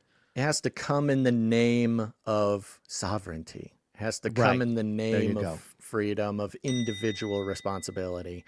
It has to come with a different name. Which, by the way, I think there is a place for it, like actual sovereignty being practiced and applied with this technology. Of course, but people should build stuff. People should build real tools for humanity, not that's exactly why it works. That's why it works, is because sovereignty is a good thing and is a positive trait or system or whatever characteristic. And that's why if you were going to build a technocratic system, market your technocracy, it would have to be under the banner of sovereignty or something like that. And that's what they're doing with the biometrics. It's you're in control of your biometrics. You're in control of your digital ID. That's what all Sam the marketing Altman is. Can't see your iris, just the orb. The orb knows your iris. Trust the orb. Trust the orb. Let's see. Finish out those last two paragraphs. And okay, here we go. While previous SEC Chair Gary Gensler took a hardline, litigious approach to crypto, the Trump administration has significantly dialed back scrutiny of the space. There it is. Still, pump our bags, Trump. Come on. The political shift gave tools of humanity the confidence to launch WorldCoin in the U.S. now, although the token is still not available in New York State. But in New York State, you can't do anything crypto in New York State. Despite facing strong pushback from other governments due to its use of biometric data, WorldCoin has still managed to become one of the largest crypto projects in the world. The startup says that so far, its orb has verified 12 million humans. Jeez Louise, from over 100 countries on its Ethereum-based world chain. The price of WorldCoin, meanwhile, has fluctuated wildly. Of course, that's every cryptocurrency. They might not last if they stay on Ethereum. We're moving into multi-chain world, baby. It's going to be multi-chain. Right. The fee. How do they mitigate the fees on Ethereum? I don't know, but we're not going to get deep into ridiculous fees. The crypto chat. The gas fees are out of control on Ethereum. I'm pulling up on the stick. Get off I'm pulling ETH. Up. Hit that new world order eugenics jingle. On to the next section. Arrest Vitalik Buterin. Come on, hit the jingles. Let's go. Build back better. We will build Babylon. This time, a new world order. Okay, along the same lines, and again, all y'all pay attention. We're there. This show at this point is a fun party we get to have every week as the mainstream media confirms what we've been saying all along, which should immediately come with some, a feeling of vindication, but then suddenly starts to sink into, some fear. But we're okay. Yeah, just pay attention. This is coming from Yahoo Finance. Underprepared for a new world order created by a jaw-dropping collapse of procreative power. Whoa. Procreative power? Procreative power, unprepared for a new world order created by a jaw-dropping collapse of procreative power. Policymakers around the world are not ready for a new demographic order. That's a new one. They're not ready for a new demographic order of global depopulation and how it will recast societies, economies, and power politics. Let me say it again in an accent you might understand. Policymakers around the world are not ready for a new demographic order of global depopulation and how it will recast societies, economies, and power politics. Wait, hold on. What do you mean we're not ready? Haven't they been trying to create this order of global depopulation for like 100 years? We tried to tell you. We've been telling you the whole time. What's going on? I gotta find my charger for my stuff thing. falling apart. Eyeballs popping off. Oh, found it. Okay. Yeah, great. I mean, the keywords right there. New demographic order. Okay. New world order thing. Great. Global depopulation. Great. Wonderful. Cool. With birth rates plummeting globally, countries face a future of shrinking and aging societies driven by an unrelenting collapse in fertility. Unrelenting collapse in fertility. Hold on. No, it's too soon to hold on. Really? Okay, all right. Keep going then. Family structures and living arrangements previously imaged only in science fiction will become commonplace features of everyday life with an unprecedented collapse in procreative power. Yes, Gons, you're right to say. They told us to, sterilize the children. They told men to get vasectomies. We should invite fewer people to be born. They told people to abort their babies. They told people to change their genders and change their hormones. They told people to eat plastic every day because it's delicious and hormone disrupting. And whoopsie daisies, fertility has fallen, or in other words, a jaw-dropping collapse of procreative power. And they're saying they're not prepared for it, you say. Okay, these stark warnings of an era of pervasive depopulation. Where did we hear that word? Oh, yeah, it was Bill Gates doing a TED Talk or something. These stark warnings of an era of pervasive depopulation were delivered at the 2025 Congress of the Asia-Pacific Initiative on Reproduction in Singapore today. Internationally respected political economist Dr. Nicholas Eberstadt is supporting an Aspire campaign advocating for policy changes that will encourage family building, particularly in Asia-Pacific region. The family building, I mean, hello, what a interestingly conservative phrase to use. Even back at that paragraph where they said family structures, what have they been saying about how to structure your family, the new family, et cetera, and living arrangements previously imaged only in science fiction. It's a disaster. Dr. Eberstadt is the Henry Wendt Chair in Political Economy at the American Enterprise Institute, where he is renowned for his demographic research and studies on international security. He is also a senior advisor at the National Bureau of Asian Research. He told the Aspire Congress that between 1965 and 2015, the human fertility rate in births per woman fell by half in the, quote, record-breaking, jaw-dropping plunge has quickened in recent years in rich and poor countries alike. Why would it have quickened in recent years, Gons? That's interesting. That seems like, maybe the last 4 years or something, it seems to have dropped precipitously. What possibly could have changed in the human body or human ecosystem to cause such a problem? I don't know. If only there was maybe some sort of medical product we could take that would guard us against some sort of disease that would, I don't know, that would try to save us. It was trying to save us, I don't know. At the expense of the future. Sure, yeah. Dr. Eberstad said by 2023, fertility levels were 40% below replacement levels in Japan, 50% in mainland China, 60% in Taiwan, 65% in South Korea. Sub-replacement trends were also evident in countries including Malaysia, Singapore, Thailand, Vietnam, Indonesia, the whole world, basically, the entire human species. Quote, labor forces will shrink all around the world due to the spread of sub-replacement birth rates, with the old beginning to outnumber the young. We're also seeing this recently with the 18-year-olds we're running out of, thanks to 2007 to 2008. Quote, societies will have to adjust their expectations to comport with the new realities of fewer workers, savers, taxpayers, renters, homebuyers, entrepreneurs, innovators, inventors, consumers, and voters. That's one thing that a lot of people don't talk about when they talk about this. They talk about the workforce. Oh, I guess we're going to have to get robots. I guess we're going to have to get, illegal immigrants.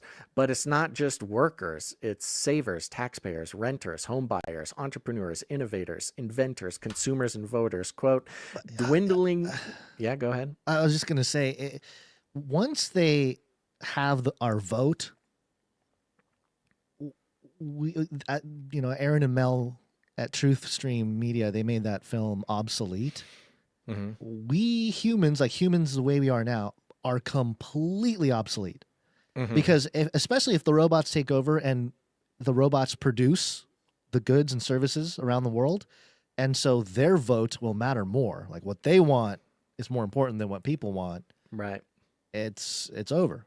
It's over. Jesus, come back, because it's over. We're going to be dwelling in caves. Maybe that's why. Yeah, well, it's interesting because even if, let's say, society collapses on the practical levels with workers and money, the economy, et cetera, in places where democracy is able to stand in a collapse like that, which is probably nowhere. I'm probably just, maybe in small batches, or maybe, smaller type of sort thing, of but once it gets societal, anarcho-syndicalist thing, if countries collapse into states, collapse into counties, collapse into city-states, maybe the vote is like literally the only thing a human could be good for.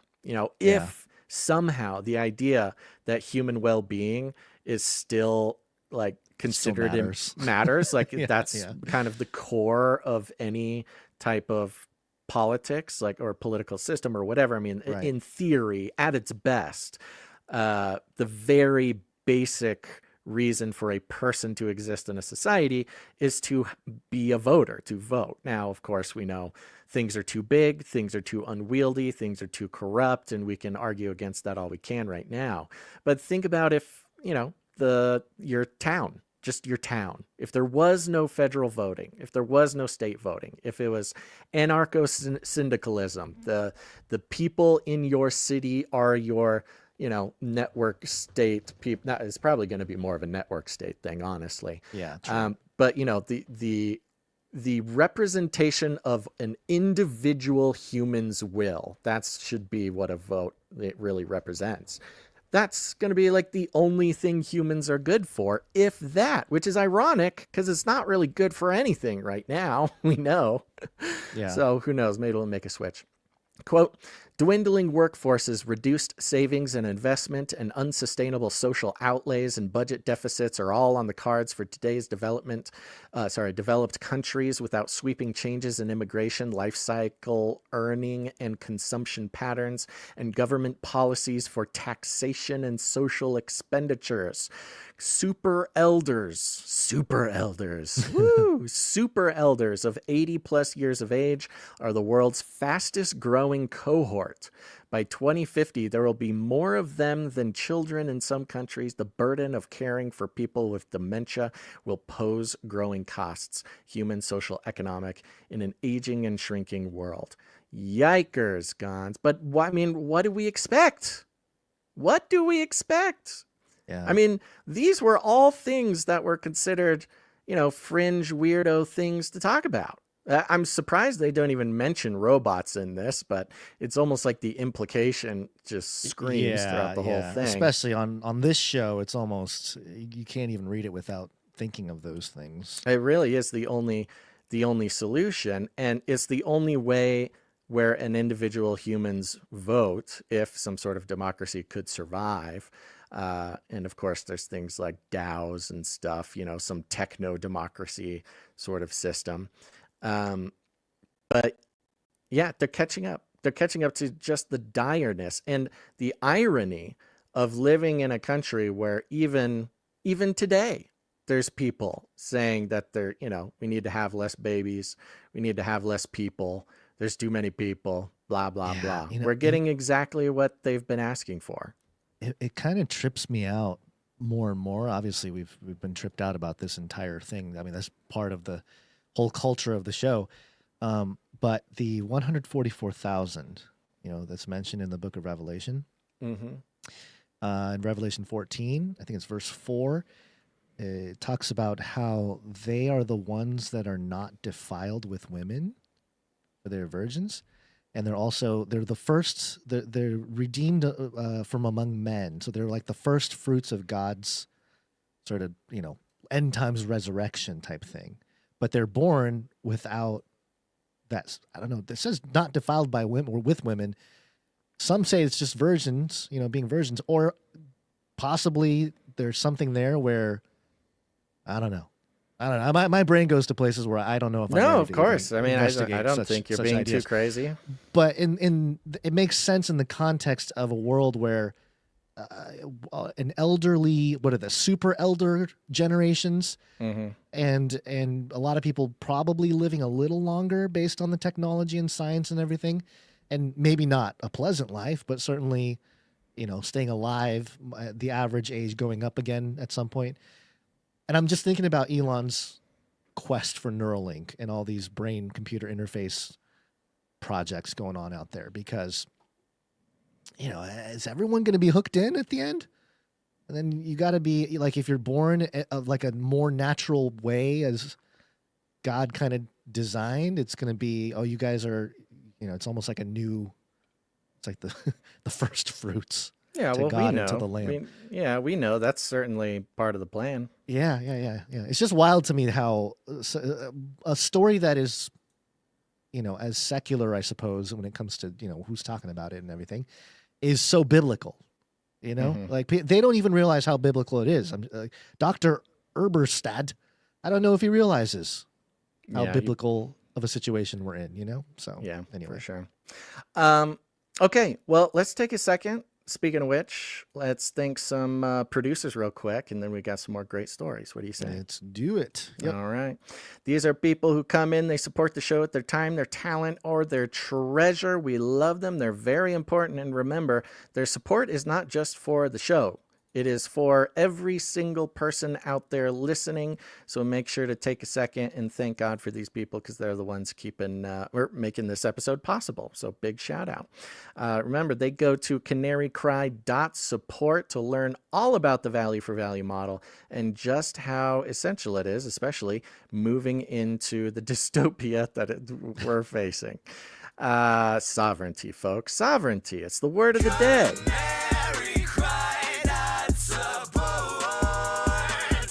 There's stuff being brewed on that front, by the way, too. The sovereignty concept. Yep, we got all sorts of fun stuff going on. Yeah. Okay, I'm going to start out by thanking producer Marty B.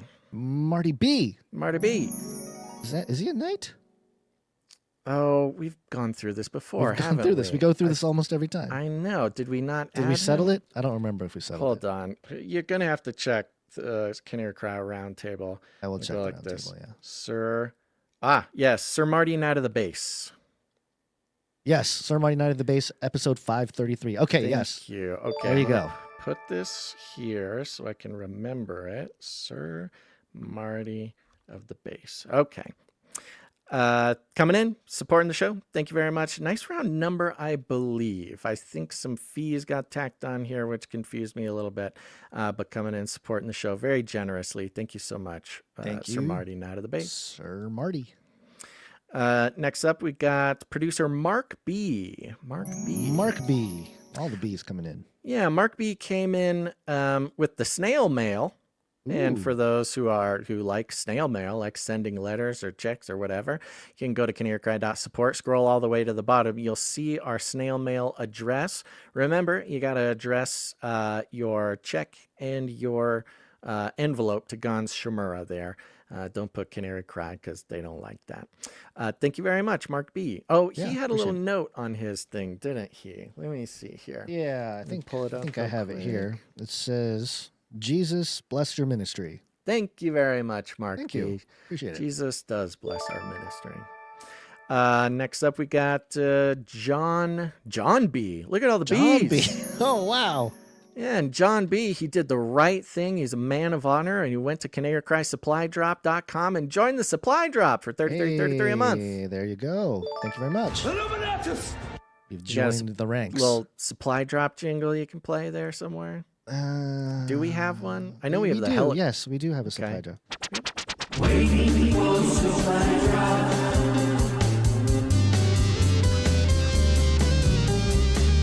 Thank you very much. And along the same lines, Mr. Kevin K came in and joined the Canary Cry T-Shirt Council, CanaryCryT-shirtCouncil.com. It's kind of like the supply drop. You come in, support the show for $19.84 a month, and then every quarter you will be tasked with voting on the Canary Cry T-shirt for that quarter, and then we send it to you for free. It's very fun. The T-shirts are great. Oh yeah, Gons, you just sent me my T-shirts. I wear them all the time. Canary Cry T-shirt Council. Got all sorts of ways to do it, folks, and we just like sending you cool stuff. So go to CanaryCryT-shirtCouncil.com. We got Greg and Gaynor came in, joined the Patreon. Hey, Greg and Gaynor? Yep. Greg and Gaynor, thank you very much. Thank you. We have CageRattlerCoffee.com coming in, supporting the show. Woo! Cage Rattler Coffee. Where's my coffee? There it is. Oh, you want the jingle? Yeah, dude, you gotta do the jingle. Let's go. Where's my coffee kit? There it is. CageRattlerCoffee.com. Go get it now. Go, go, go. Cage Rattler Coffee, where value for value never tasted so good. Yeah, CageRattlerCoffee.com is a wonderful place, a magical place, a place where God reigns and he is sovereign. But also is a wonderful opportunity for people who can't quite bring themselves to go full value for value. Maybe they're not in that position, but here's the thing. You got to buy coffee anyways. You're going to buy coffee anyways. You might as well put your coffee budget in a parallel economy that not only supports the show, a portion of every sale at CageRattlerCoffee.com goes to support the show, but also supports the Canarian families who make it happen. This is a beautiful thing, folks. Plus, it's very good coffee. Mine came in the mail. I've been having it every day. I love it. I'm very impressed with what they've done with the product, the packaging, the everything. A very fine product. Comes from Honduras. You got your Congo beans, got your Peruvian beans, got your Honduran. Did I say Honduran? Nicaraguan, you know, it's all sorts of great stuff. You get your Nephilim Hunter Dark Roast, your Emu Wrangler Medium Roast. I'm telling you, folks. By the way, that's I believe this is National Emu Week. Oh my gosh, National Emu Week. Go to CageRattlerCoffee.com. Get your Emu Wrangler Medium Roast for National Emu Week. Just hitting that coffee pouring jingle. There you go. CageRattlerCoffee.com. Go do it now. Next up, we've got, and Cage Rattler Coffee has now been supporting the show for 23 episodes in a row. Thank you, that Cage is Rattler Coffee. That is a streak. Ooh. We got the American Hobo. American Hobo coming in, supporting the show for 2332, 7 episodes in a row. Oh, thank you very much. American Fucking hobo. Producer Lizart25 comes in for 1111. Lizard25. Thank you. Ooh, do you hear the cracklies? Yeah, a little crackly over there. Ooh, weird. That's so weird. Lizart25 says, hi, Basil and Gons. Wanted to let you know that my sweet Puddin22 crossed the Rainbow Bridge last summer. Aww. She is with you all in spirit, though, and chasing canaries in heaven. I still listen to you when possible. Blessings, Lizard25. Thank you very much, Lizard25. Yes, we're very sorry to hear about Puddin22, our most famous and faithful feline producer. She used to steal your wallet and produce the show all the time. So always very sad, but really blessed to have had the time with Puddin22 that we had. Ooh, Next up, it's still crackly. We've got Sir Moore of Night of the Burning Chariots coming in. Sir Moore, thank you very much. Yeah, coming in for 777 on a 9-episode streak. That is lit. Where'd you find this? Hey, you lit now. Yeah. And Sir Casey the Shield Knight came in for $7.77. Thank you, Sir Casey. Yeah, 534 episodes in a row. Sir Casey the Shield Knight. How many? 534. Ooh. Yeah, it's a lot. It just keeps going. It's very impressive. That concludes our list of financial producers who came in over the $7.77 amount, which entitles them to have a note read on the show. We had some people come in under that, usually keeping their streaks going, and we will thank them on Wednesday when we have more time during the show. Thank you very much, everybody. Oh, you know what? We thanked Sir Marty. Oh, you know what? What? Oh, I did a little bit of a administrative error there because I think Sir Marty K came in. Did he not? I don't know. Let I me know check. he brought some art. He did bring some art. Let me just double check real quick. Why don't you bust out his art real quick while I double check? Sure. Let's see. He has a note that came with his art, and it says, I can try telling you American Christians that you have to learn how to save yourself and stand up against evil until I'm blue in the face. Mm-hmm. So I found a part in my Bill Cooper collection and clipped it out, a part that, and added some music to it. We all respect Mr. Cooper here. God bless his soul. So maybe you can play this in the outro and listen to what he have to say. Oh. You have to resist what is coming, not just on the internet. Okay. Yes. Sounds good. Gotta resist. I was mistaken. He did not come in financially. Came in with his talent there. Thank you very much, Sir Marty K. We'll play that at the end of the show. Yes, it's a 3.5 minute I see. epic journey. So okay. We will save it for the end. I do have should I play this message for the supply droppers? Yes, supply droppers, listen up. There wasn't apparently an administrative error. We played you the same Russian handler message twice. So here is your next message from the Russian handler. Make sure to write it down. Solve the mystery that came in the supply drop, or else Sir Ike will be swooped away to a Siberian work camp, and we don't want that. Here you go. Attention supply droppers, this is your Russian handler. Remember, the quote is the key. Your sixth message is 7932144. Okay, very good. I want to give a big shout out to everybody who joined the Canary Cry text message alert system. I haven't read any this episode. We got so scrambled, but big ol' shout out. And everybody, take out your phone right now. Doesn't matter if you're here live or you are listening to the podcast version. Open up your text messaging app and text the word, just the word, no exclamation points, Canary. Canary to 877-740-3226. That's 877-740-3226. Don't be like the hundreds of thousands of people who did not connect with us outside of their video platform and then lost us for 4 or 5 years because we got banned from their, from their timeline. Don't do it. join the Canary Cry text message alert system. You'll get a little message just before every show to let you know we're going live. But the most fun part is, of course, that you can text us back at that number.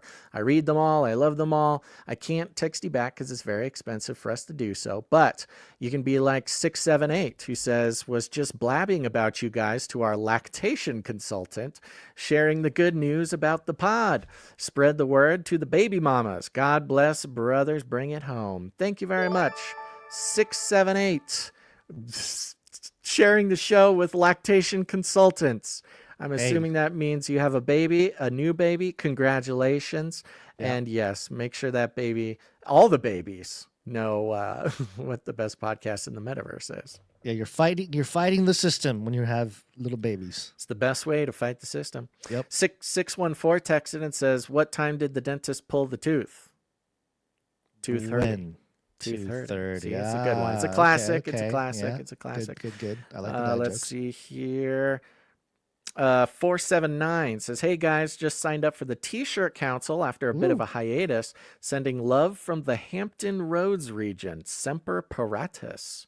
Okay, that's fun. Thank you so much for signing up. Hope you like the shirts. Appreciate it. 719 says, to our Russian handler, praise be to the God and Father of our Lord Jesus Christ, the Father of compassion and the God of all comfort, who comforts us in all our troubles, so that we can comfort those in any trouble with the comfort we ourselves receive from God. 2 Corinthians 1:3-4, praying for you.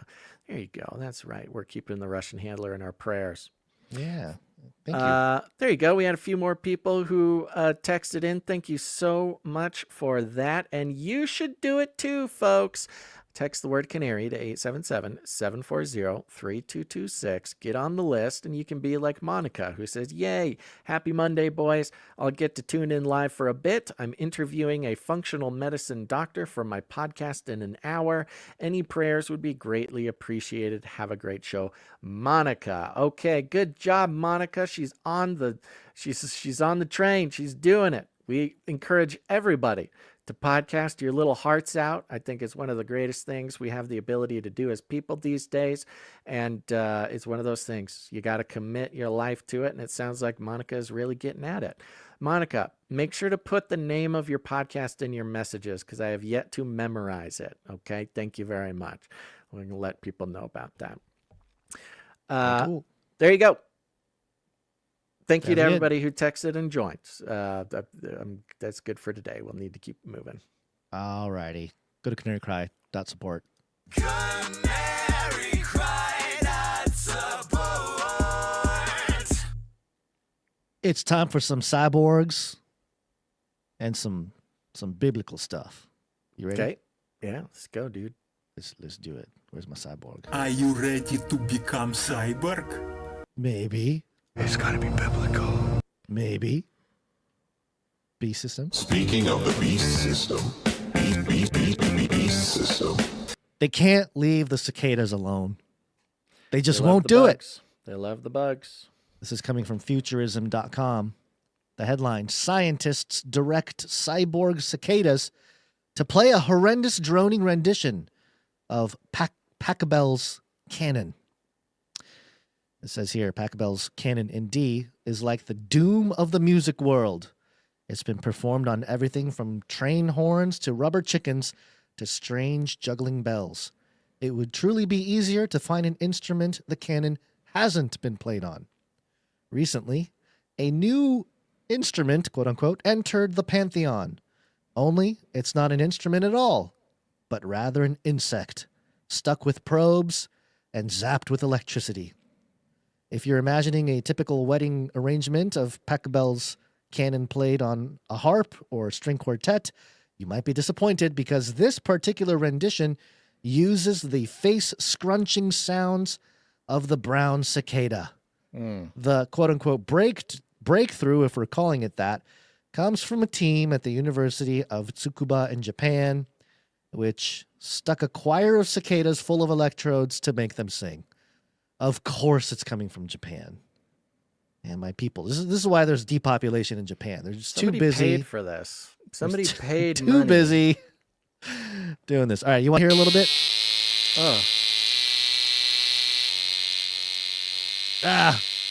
It hurts. Whoa.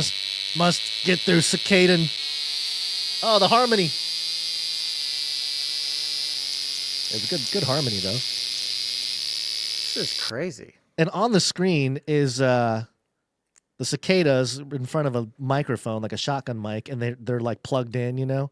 So you can see them kind of making the sound. The bug has wires plugged into it. It sounds like it's going to activate some like MK Ultra. Yeah. Yeah, it's unleashing Bugman. It's unleashing the bug demon that is hiding in the subpersonalities of Manchurian candidates all over the world. Yeah, some sort of Jason Bourne activation.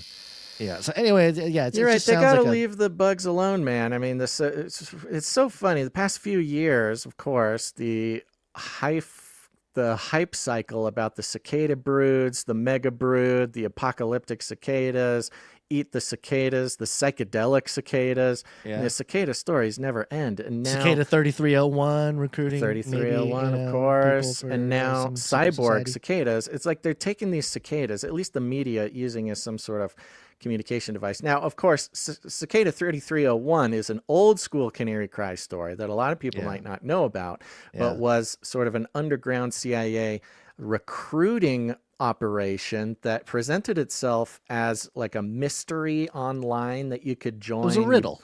You break these codes. Yeah. You know, there's some hacking, some cryptic code breaking, and you go down the rabbit hole, and then you get, you know, recruited to the CIA or whatever. Like, that's just what we know. We don't know what we don't know about it. And I know even recently, Cicada 3301 has been drawing attention from researchers and podcasters, and still there's people trying to break it down and search it out. We covered that in like 2013 or something. And so since then, these cicada stories, these huge cicada stories, like social media and mainstream news media, like campaigns, plugging in cicadas into all the weird fringe topics. I mean, now we have cyborg cicadas, psychedelic cicadas, the apocalyptic cicadas. We cannot stop talking about cicadas. Next, there's going to be, I don't know, what else? The only thing left is cicadas have been enhanced with human brain tissue, and watch out, Bugman is here. Yeah, Nephilim cicadas. It's the only topic that hasn't been covered with cicadas that we focus on is Nephilim cicadas. Yeah. It's really wild. The thing that struck me with just listening to that awful rendition, it reminded me of the sound of judgment when it comes to the biblical, any kind of eschatological event in the Bible, or maybe I was going to say I don't know if it's exactly theophonic. Is that a proper word? I'm going to learn all the proper scholarly words. But yeah, whenever there is a theophany, when there's an appearance of God, whether in a vision or an actual physical manifestation, it's usually led by some kind of trumpet sound. It's a pretty famous reference to a noise that takes place before Joel 2, the Joel 2 army with the locust. That actually sounds a lot like some kind of robotic force that, you know, devours land, very uniform and everything. There's sound of horses and chariots. There's horses and chariots, the noise of chariots, but also the blow of the trumpet. They're both there. So I don't know. There's something about it that makes me wonder. You know, are they going to be singing a tune when all this stuff is going to be unfolding? Right. You know, is it going to be musical? It could. Well, the locusts coming up from the abyss in Revelation, you know, it's been theorized that it's drones or helicopters or something like that. But, you know, if it's something maybe a little bit closer to locusts, is some swarm of cyborg cicadas that are delivering some sort of sonic noise that's activating, you know, some sort of, again, Manchurian candidate protocol or a sonic weapon, you know? Yeah, well, Joel 2:11, the Lord gives voice before his army as part of that supernatural army there. So I mean, it goes both ways. It's part of it. It's all vibrations, man. Whoa, it's all vibrations, bro. Dude. Yeah. Well, you know what else is happening to these? Another canarium animal. You know, the cicadas. We've had cicadas in the canarium for a while. The other animal, the most important canary animal, the wormicorn, is in the news. Basil. Woo! The tardigrades, baby. They're on the moon. Look it up. What do they call them? Water bears. Microscopic little guys that have horns on their heads. The state of Israel sent up a bunch of these cicadas, crashed them on the moon where they're living out the rest of their days in paradise. They're basically indestructible. They live in underwater lava pits or in the ice or, yes, even in space. These are the wormicorns. Very important. Yeah. Sci Tech Daily had the headline here. Scientists have used nanotechnology to quote-unquote tattoo tardigrades. Tattoo them. Okay, so these tardigrades are microscopic. They cannot be seen with the naked eye. No. So we're talking about some, what do they call it? Quantum dot tattoos? The Bill Gates. The Luciferase. On the tardigrades. Right, the Luciferase microdot tattoos. Okay, here we go. Scientists tattooed tardigrades using ice lithography, demonstrating a method that could lead to biocapable microelectronics and futuristic biomedical technologies. Great. Perfect. So they can turn this tardigrade. I get what they're doing. You can turn this tardigrade into a microchip. Yes. And then, set them free in your bloodstream or something and, I don't know, do something fun. If you haven't heard of a tardigrade before, prepare to be amazed. Okay. We don't need to relearn about tardigrades. We know about tardigrades. In a new study published in the journal Nanoletters, researchers leveraged the tardigrade's near indestructibility to test a new microfabrication technique. They successfully applied tiny biocapable tattoos onto the animal, demonstrating the method's potential for building microscopic devices that interact with living organisms. The part they're not telling you, and blockchains. Quote, through this technology, we're not just creating micro tattoos on tardigrades. We're extending this capability to various living organisms, including bacteria. Oh, good. Explains Ding Zhao, a co-author of the paper. Microfabrication has revolutionized electronics and photonics, creating micro and nanoscale devices ranging from microprocessors and solar cells to biosensors that detect food contamination or cancerous cells or little particles and jabs. But the technology could also advance medicine and biomedical engineering if researchers can adapt microfabrication techniques to make them compatible with the biological realm. It's never a good sign when it's like, we must figure out compatibility with the biological realm. Once we do that, we shall successfully integrate iron and clay. Yeah, seriously. That's exactly what this is. That's crazy. Madness. So Zhao Mingqiu and colleagues employed a process that carves a pattern with an electron beam. It's a symbol. It's a symbol. It's a sigil. Zhao Mingzhu is always getting up to trouble. They're carving symbols. They're carving sigils into these animals with an electron beam into a thin layer of ice-coating living tissue called ice lithography, leaving behind a design when the remaining ice sublimates. And what creature is better suited to being frozen, coated in ice, and then exposed to an electron beam than the nearly indestructible tardigrade? Whoa. The team put tardigrades into a cryptobiotic state, a sort of half-dead suspended animation, by slowly dehydrating the microscopic animal. This is how they dropped them on the moon, too, I believe, right? They were in their cryptobiotic state.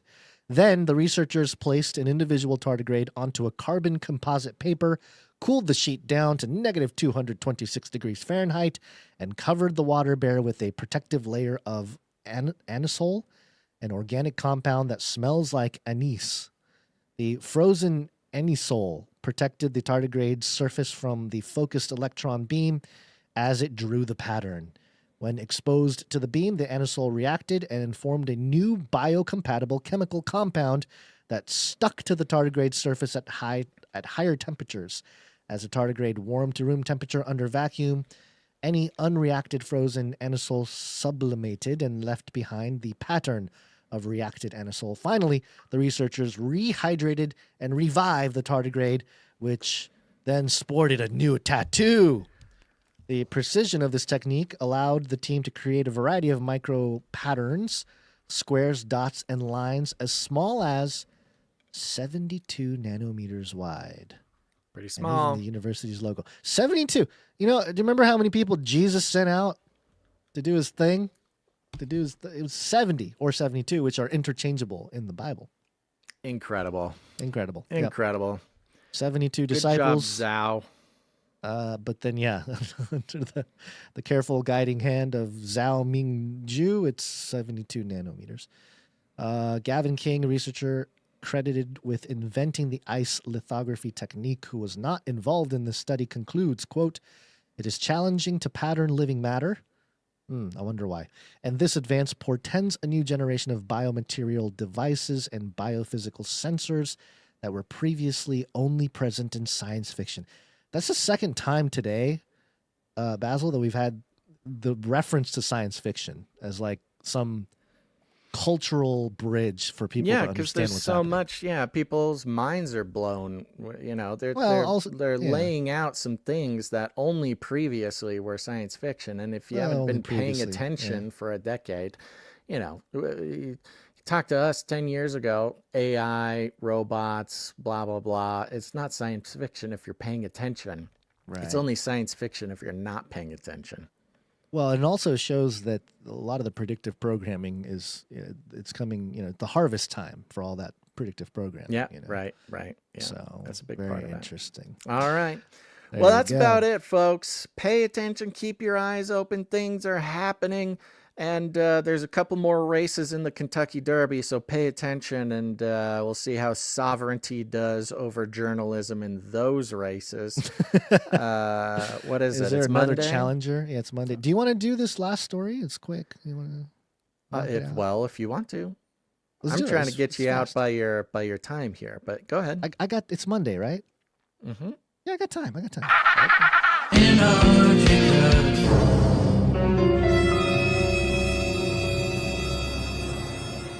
To make sure it's Monday, though, sometimes lose track. This is actually coming from fox4news.com, and we're bringing this to you because of historically what we have brought on this topic. Antarctica gains ice for first time in decades, reversing trend of mass loss. Just like last year. Just like every year. Just like every single summer. And every single summer when the Antarctic scientists say, "Hey, there's more ice than there's ever been. Won't anybody listen to us? Hey, pay attention to us. There's not global warming in Antarctica. It's actually fine and it's better than ever." Shh, quiet, Antarctic scientists. We're the news. We need to freak everybody out about climate change. And here we are a couple months later. It was literally January when they were going at it again about how there's no ice in Antarctica. The biggest psyop in the world. Antarctica is the psyop in continent form.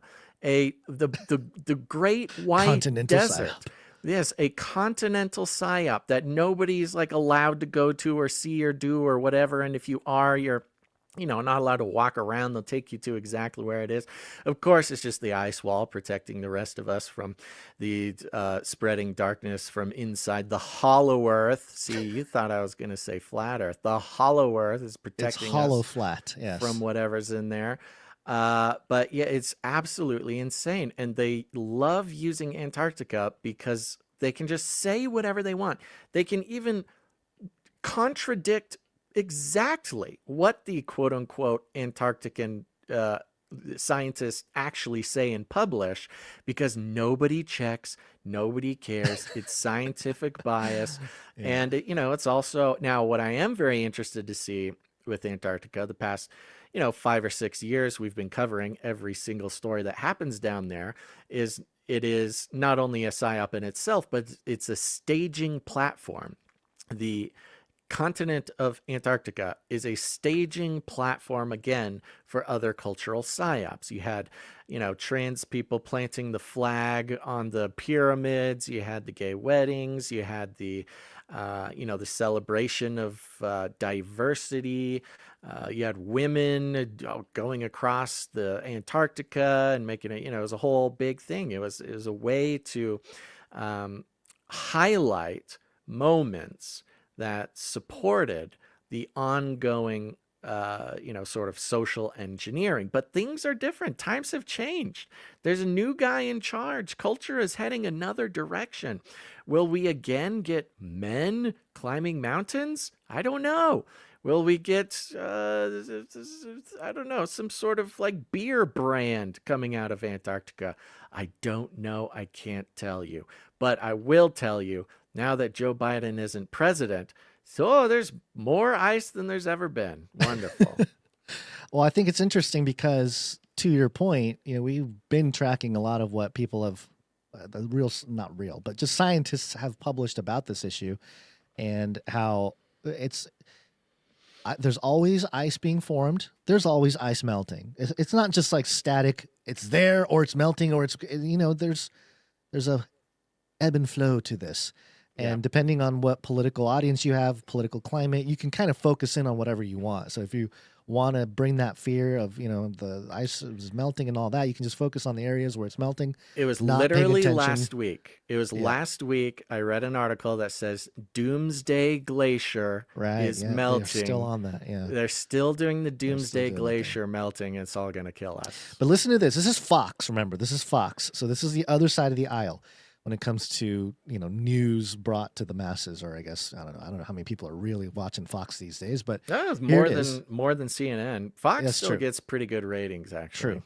True. Okay. It says a surprising shift is underway at the bottom of the world. Not surprising, happens every year. After decades of contributing to rising sea levels, Antarctica's massive ice sheet has started growing again, at least for now. It is weird for Fox. You might think like, oh, Fox, they're pushing the conservative idea. There's more ice. But right there at the top, they are giving an admission that sea levels are rising because of melting ice, which is totally not true. It's not true, yeah. A study published this week in Science China Earth Science. They use My favorite. Chinese... Science China Earth Sciences finds that the Antarctic ice sheet experienced a record-breaking mass gain between 2021 and 2023, which is consistent with what other people were saying, largely due to anomalous increases in precipitation. The rebound is especially significant in East Antarctica, where 4 major glacier basins are previously shown signs of destabilization.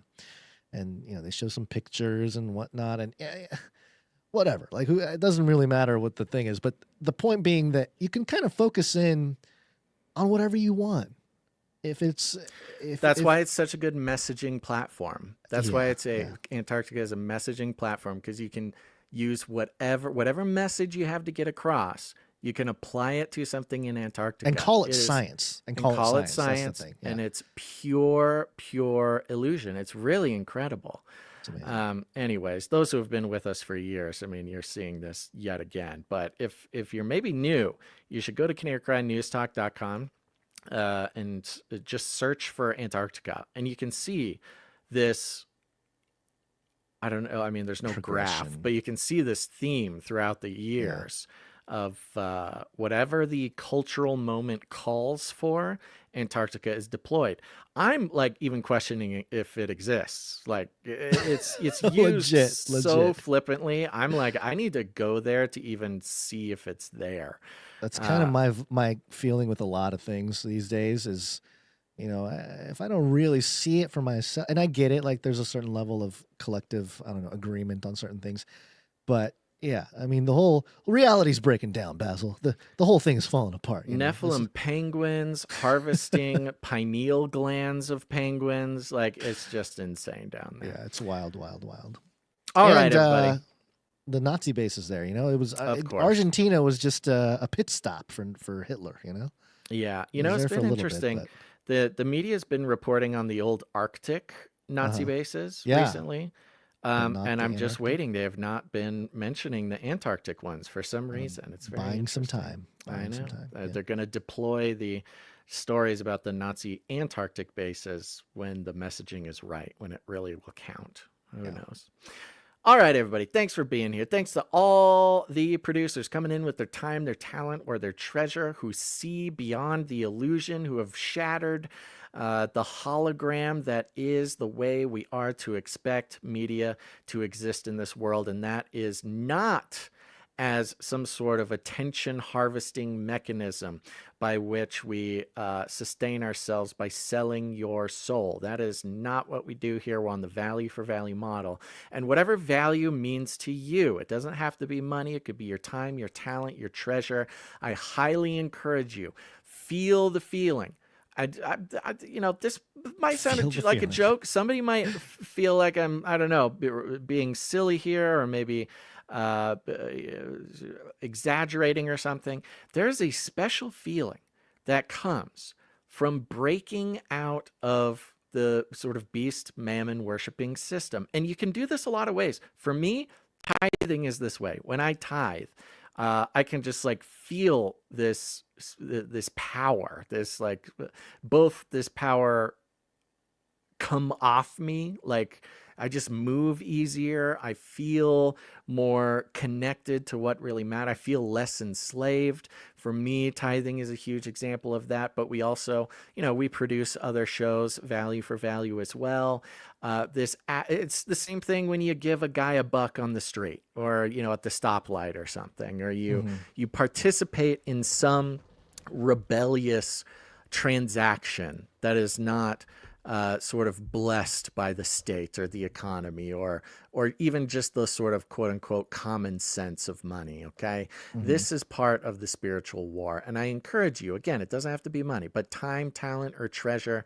I encourage you to try it out. Find some sort of value to put back into the show, into the system, if indeed you get value from it. And you know, just see what happens. Just see how you feel. See what happens in your life. It's really incredible. And you know, you don't have to call it a tithe. We're not a church. You know, we're not a 501c3 or something like that. So that's not what I'm saying.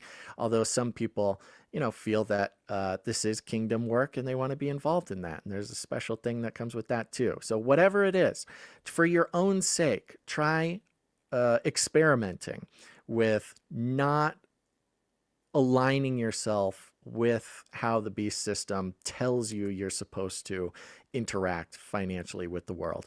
And you know what? If it's really not about us, if you really don't get value, that's fine. Find some other way to do it.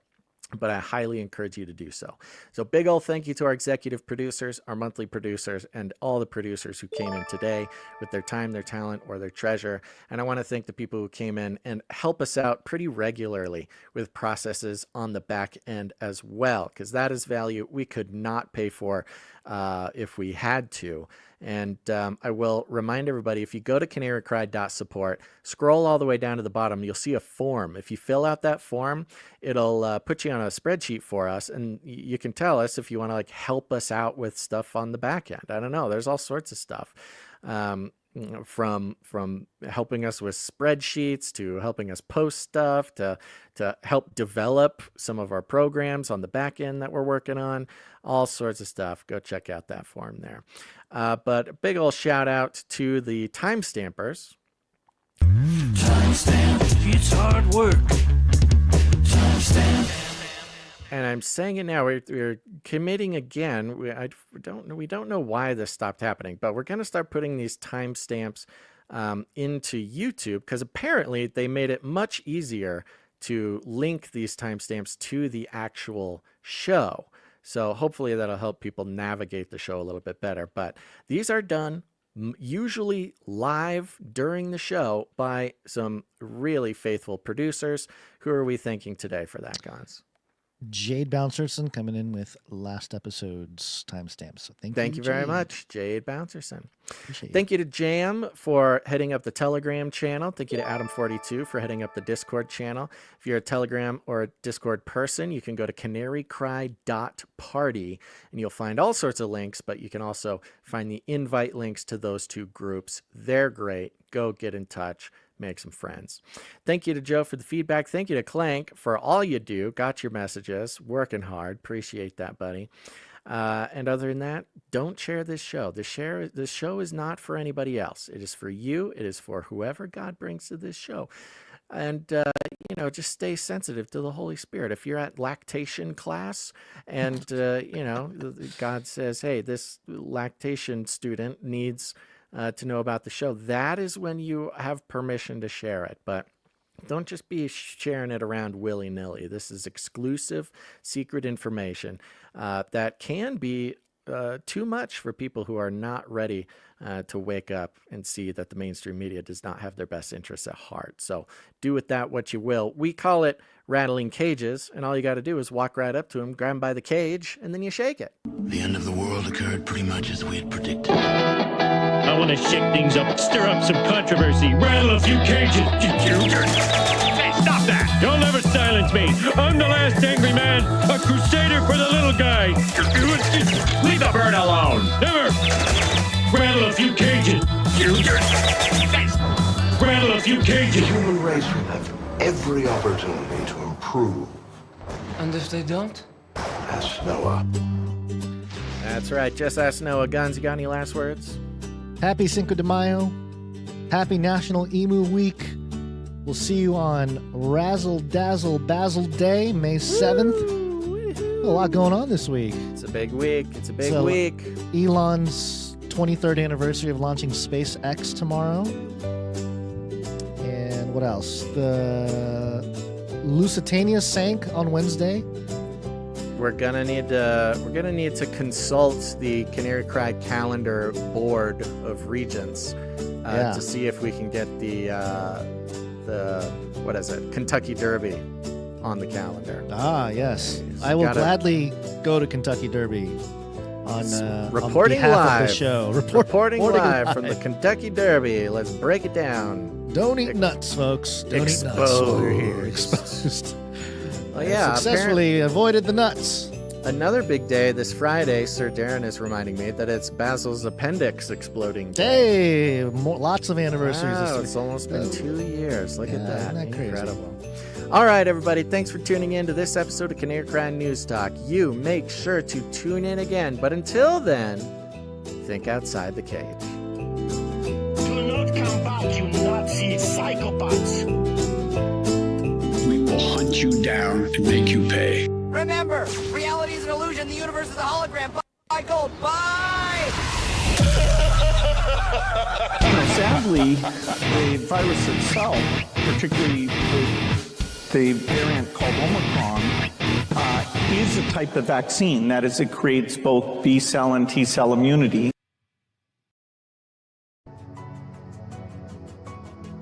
To children and their grandchildren is being destroyed. How could anyone love their children and allow that to happen? Well, that was a big problem for me for a long time, ladies and gentlemen, until I discovered the root of that attitude lies in the belief of the Christians of America that all of this is the fulfillment of prophecy and is being brought about by the hand of God, and the attitude is, quote, "Who am I to resist the hand of God?" end quote. There's a great number of the Christians in this country believe erroneously that they're going to be raptured, which means they're going to be lifted up into the air to meet with Jesus and will not have to go through any of this. Imagine their surprise when they find out that that's not going to happen. It won't happen. They're going to be stuck here with everybody else and live in this enslavement. Imagine all these people when they find out that it was really brought about by the hand of man and not by the hand of God. What is the knowledge that they have participated in the enslavement of their children and their grandchildren and their progeny for as long as this enslavement lasts? What is that going to do to them? You see, I have a feeling that many people are going to lose their minds over this when they discover the truth of it. They're all expecting Jesus to save them tomorrow. I've had so many of them tell me Jesus is coming. It's the end of the millennium. He will be here in just a couple of more years. If you read your Bible, it tells you that when you know that Jesus is coming, he will not be here. And I watch these puppet masters, these so-called preachers and evangelists and ministers, every Sunday leading their flocks to be sheared and then up to the gates to the slaughterhouse.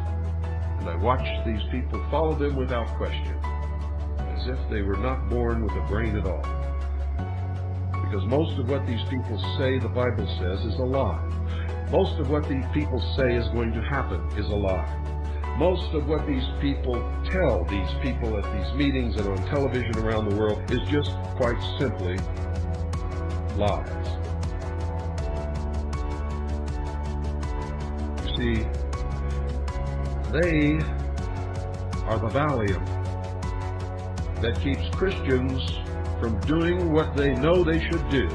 That is, resist evil wherever and whenever it presents itself.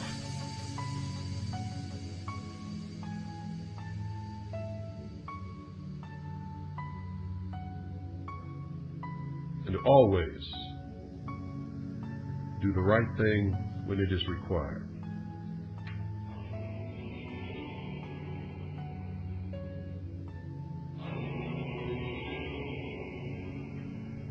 Seek ye the truth, and the truth will make you free. Nothing else can do it.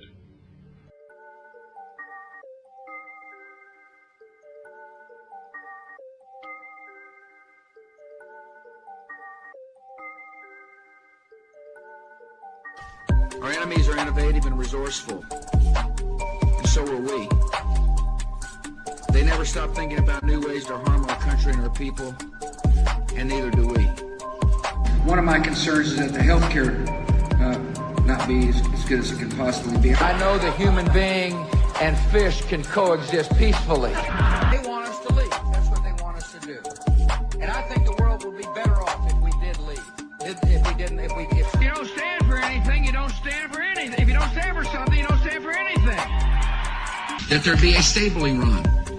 Iran that is capable of rejecting Iranian influence. You're free, and freedom is beautiful. And, it'll take time to restore chaos. It's hard for me to explain why that was the case. Just take my word for it. The best way to defeat this enemy in the long run is to deny them the recruiting tools that are... My job is to make decisions. The decision, the job description for what do you do? It's decision maker. I'm going to try to see if I can remember as much to make it sound like I'm smart on the subject. I know you said there'll be a time for politics. Howard Dean recently seemed to muse aloud whether you had advanced knowledge of 9/11. Do you agree or disagree with the RNC that this kind of rhetoric borders on political hate speech? Yeah. There's time for politics. And,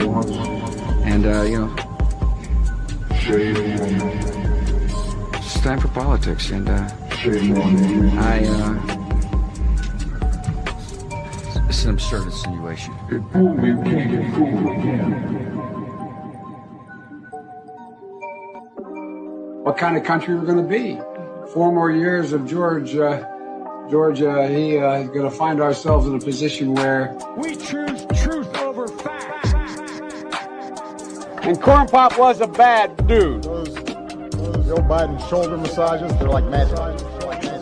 We cannot sit back and wait for a savior to punish our political opponents. Dude.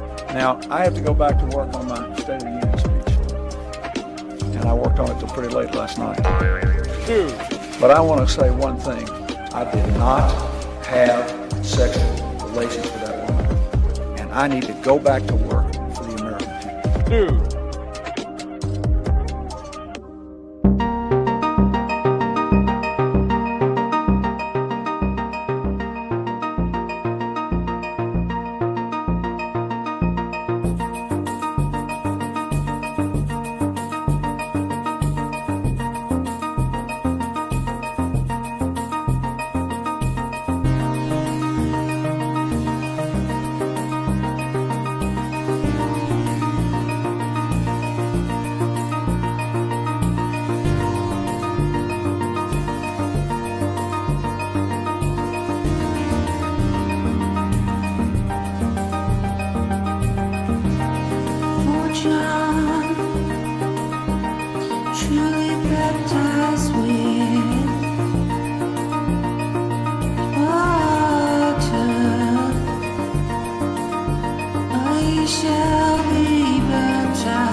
Value for value. We take no money from corporations, commies, or cartels.